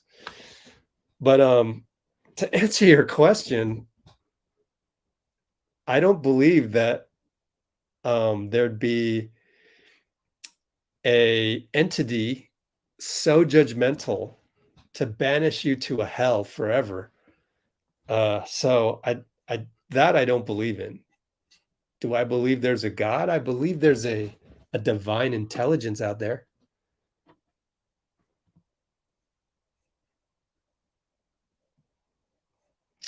All right, I feel you, but I still, this was a subject way before. It could be Clutch, it could be, XYZ Corporation. The fact that they're different than the status quo, then I'm going to root for them just because it's diversity. But yeah, I mean, maybe Clutch has some things that that aren't so good. I don't know. So I'm just looking for, I think change is good. Let's put it that way.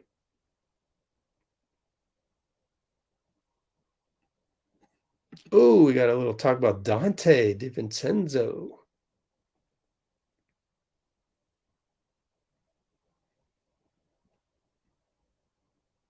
Vitor made it.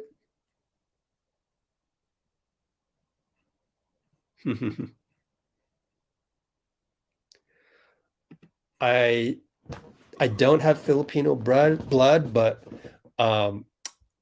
all of my basketball buddies were pretty much Filipino. All of them. Man, we had a good run. Playing in Filipino tournaments and stuff. Man, that was some camaraderie. We weren't the best team, but we had our runs, and I've been on so many different teams, so I've been lucky. I'm blessed. So grateful for all those awesome experiences, to feel what it's like to be on a basketball team in so many different ways. The other guys on our team, they only knew that team. That's it. They didn't get to experience what I experienced. So I'm so fortunate, and I will always love Filipinos so much because of their passion for the game. And if you haven't read that book by, I can't remember the name of it. Let's look it up, right? Rafe Bartholomew. Rafe Barth. Bartholomew. Rafe Bugs. He wrote the book. Why is my internet so slow, man? Pacific Rims. Author of Pacific Rims. He follows me. I follow him. Rafe Bartholomew. Go look it up. Awesome book about basketball in the Philippines, man. So good. And that will always be part of my heart, man. The Filipinos that I played ball with, man, such great memories. Playing ball with Filipinos.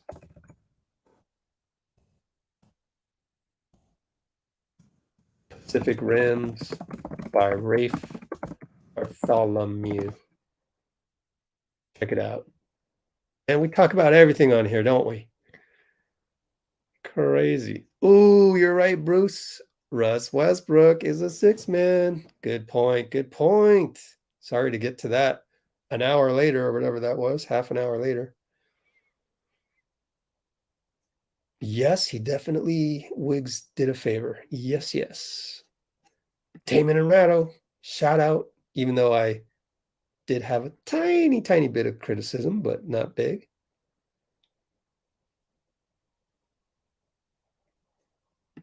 Oh, Pat Spencer, he's going to be on the G League team. So him getting cut, Trevion Williams getting cut. I thought I was told Guy Santos would get an Exhibit 10. For him to get that, they would have to sign him, keep him for a day, then cut him as well to give him the $50,000 bonus. But I don't know. We haven't heard anything unless something's come through email recently. I don't know. So whatever. We'll see. On Guy Santos, but he is playing for G League. He tweeted that. But I thought he would get an Exhibit 10 and just have him on the team for a day, cut him, and you're going to G League. So getting cut from training camp, if you have an Exhibit 10, not the worst thing ever. In fact, it's probably pretty good. You don't have to go to work until you report to G League, and then you get your $50,000 bonus after staying on the team for 60 days. So what was that? 332 mark? Let's call it 331 mark. Pat Spencer talk. Exhibit 10s. Santos. G League. Santa Cruz. And it's going to be fun in Santa Cruz. They're going to be having a talented team. And I think I said it before, we got to look up, someone's got to figure out, maybe Opie knows, Quinndary, Quinones. Do we have their affiliate rights? I believe so. So maybe we'll get to see them. And Quinndary, he eat up G League. He will eat up G League. He's had to guard Klay at practice,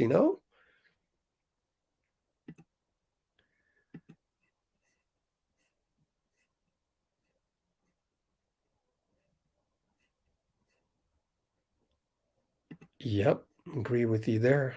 Sorry to get so late to the comments, but that's what's keeping the stream alive. My slowness to the comments. Yeah. Can Bill Russell block a shot, get the rebound, and run the break and flip it back to Steph and Klay for a triple? But he probably could if he had enough practice. And that was the focus in this era. So, okay. Dean, are you hearing me on that? Dean, somewhere in the world. Dean, hopefully you heard me on that. Foundational 6. Yeah, that's what Steve Kerr called it. He trademarked it, though, so I guess you can't call it that. You can call it the Core 6. Yeah, appreciate you. Reagan Chavez. I know somebody else named Reagan. It's a woman, though. Let's see. It's one of those, unisex names. Madison, unisex name. or agnostic name, whatever you want to call it. So I'm not making fun of you. I'm just saying I now know 2 people who are named Reagan. Interesting. Okay. Let's see. Yeah, I know I'm always going to disagree with Dean and Bruce because Dean thinks Rodman is the best defender ever, and that's fine. I actually don't have a problem with that. So we all have our little quirks here. There you go.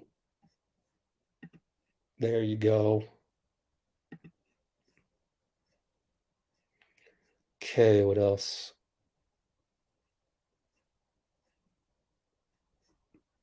I mean,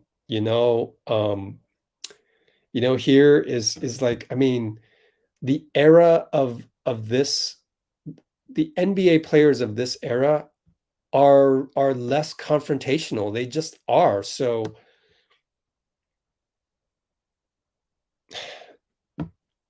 plus it was training camp.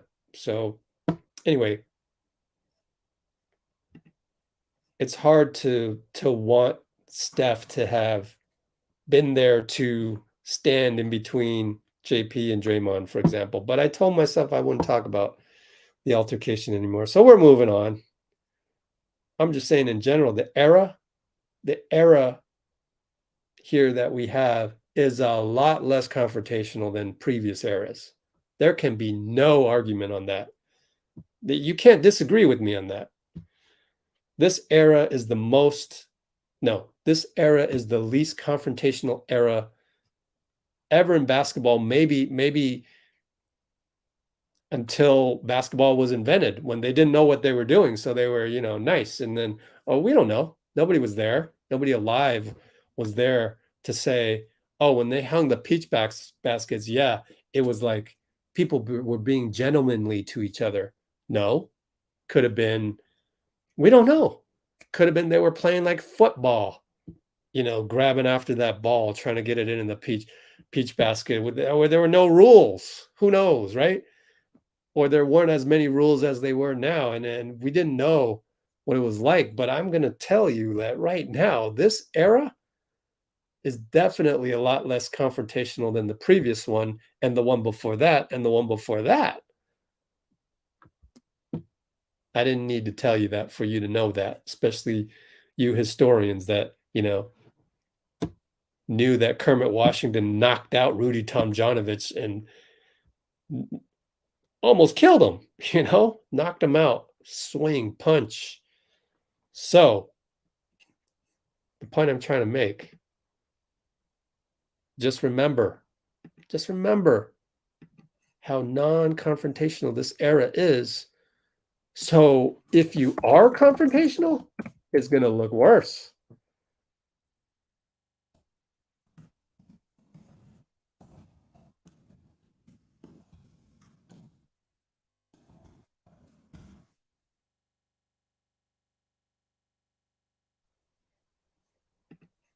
Yeah. Klay, man. Klay. Oh, I hate the Dodgers, though, just like I hate the Lakers. Not hate. It's like I will never root for them just because they're LA,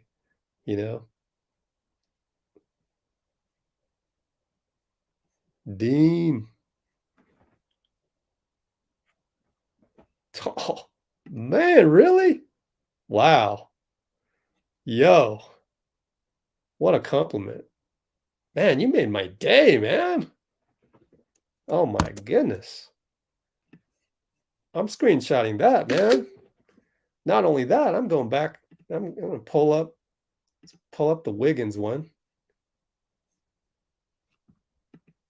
Let's make you the thumbnail. Uh-oh. Lost it. There we go. I'm making you the thumbnail. We've been on here almost 4 hours. I didn't think I'd be on this long. And we just went back up to 100 concurrence. Man, you made my day. That is so uplifting, Tay himself.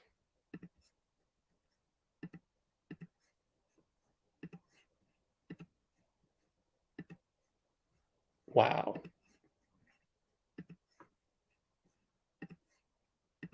And one of these days, I'm just going to Instagram all of these wonderful comments. Did the Warriors run elevator doors? Oh, I'm pretty sure they did, right? I'm pretty sure they did. Oh, did you see on the channel and the community page? I asked everybody to make a list of funny incentives like that. Let's see if I can find it. Let's go Warriors community. Here's what I said. I said,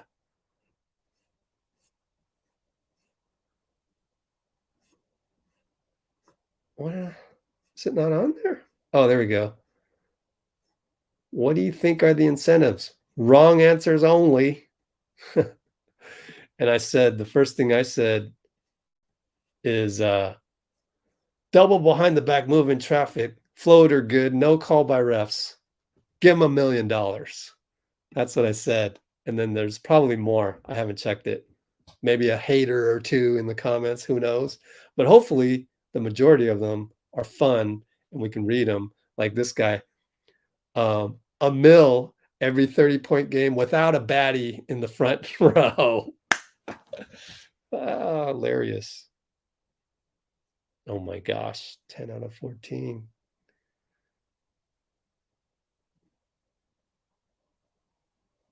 Wow, Dean made an MIB reference.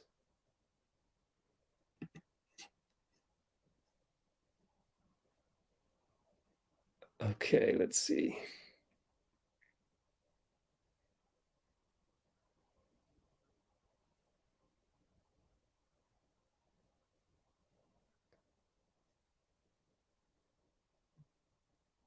Oh boy.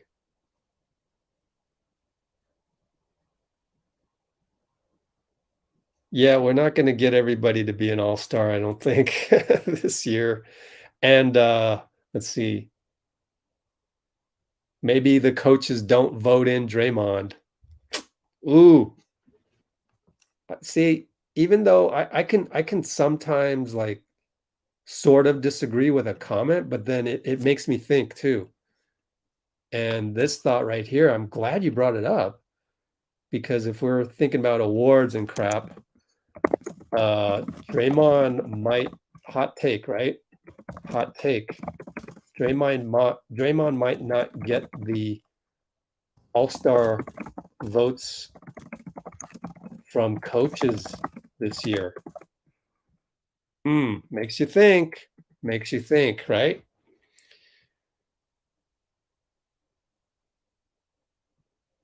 Okay.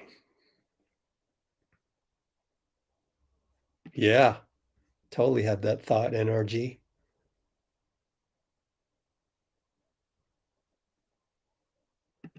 Dean had to go back to work.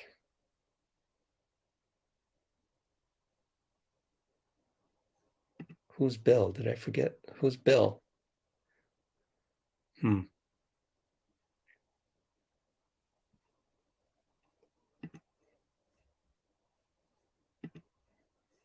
Yeah, good work ethic, Jordan Poole.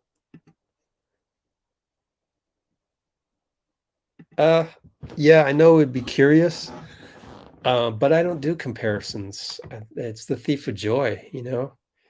And I haven't watched Trae Young enough to make a confident analysis. So I'm glad I haven't. That excuses me from that comparison.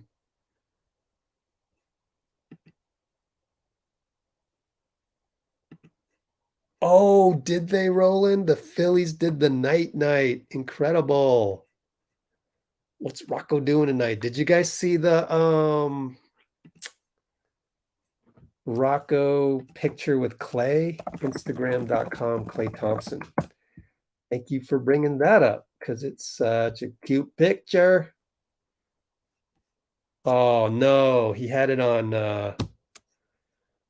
he had it on his stories. So let's see if NBC Sports Bay Area kept it. It was a while ago though. Look at these pictures remember Wiggins dancing? That was right after game 6, and it's morning time. Literally, that's the morning after in the arena, in the club in the arena. Nice little graphic there of Jordan Poole and more graphics. Man, where am I gonna find this? Where am I gonna find the Clay hugging Rocco thing? Let me just go NBCS Warriors Rocco. Oops, no.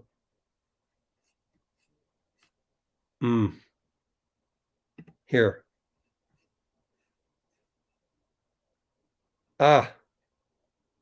Well, okay. Rocco will show up in this video of Clay because there he is. Because they just took that from the Warriors video on YouTube that you can see with Clay and Rocco coming over on the boat.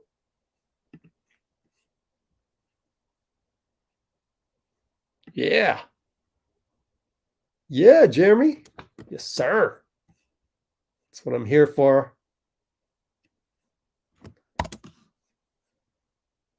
Oh my gosh, Vitor called me the GOAT. Jeez. You know, I haven't had time. Like if I have PBJ on my mind and I have like 4 or 5 videos in HD that I haven't aggregated yet, I'm like, I better do that rather than just entertain myself with this gold-blooded episode. I feel almost guilty. I don't really, but no, I want to dedicate myself to the newer content, and that's sometimes my problem is too much comes through the Warriors pipeline. I can't get to it all.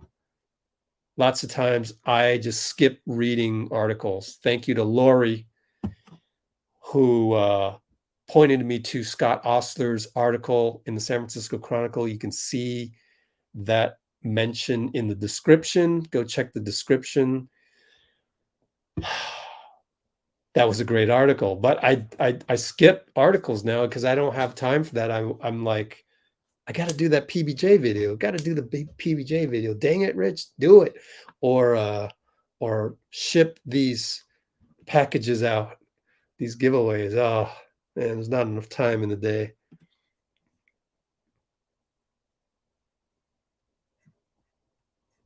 Yeah, because Kawhi and PG are back. Rocco.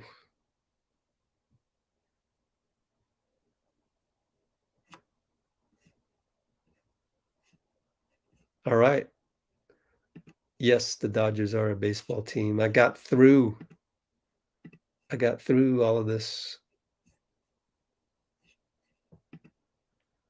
So let's call it a day. Almost 4 hours. Thank you for on the way out. Can you please splash that like button? Isn't it great to leave on Clay right there? Yeah. So we'll see you tomorrow. Oh man. Oh man. See you tomorrow.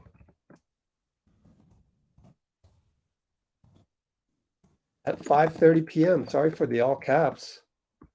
Pacific. Keith Smith, CBA expert, will be on the live. Oh, you better come with that questions. You better come with your questions. Dub Nation. Okay. Ooh, I'm sorry this didn't get on Facebook. I had a problem with Facebook. It just wouldn't reconnect. So by tomorrow, we got to figure out how to get back on Facebook.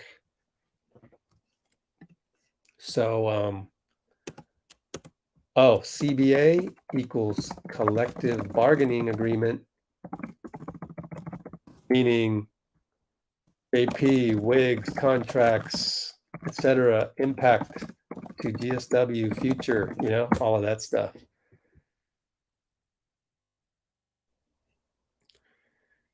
All right, just us, 1, 2, 3.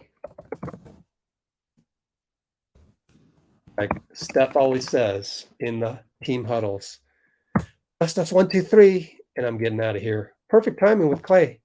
Thanks, guys. See you tomorrow.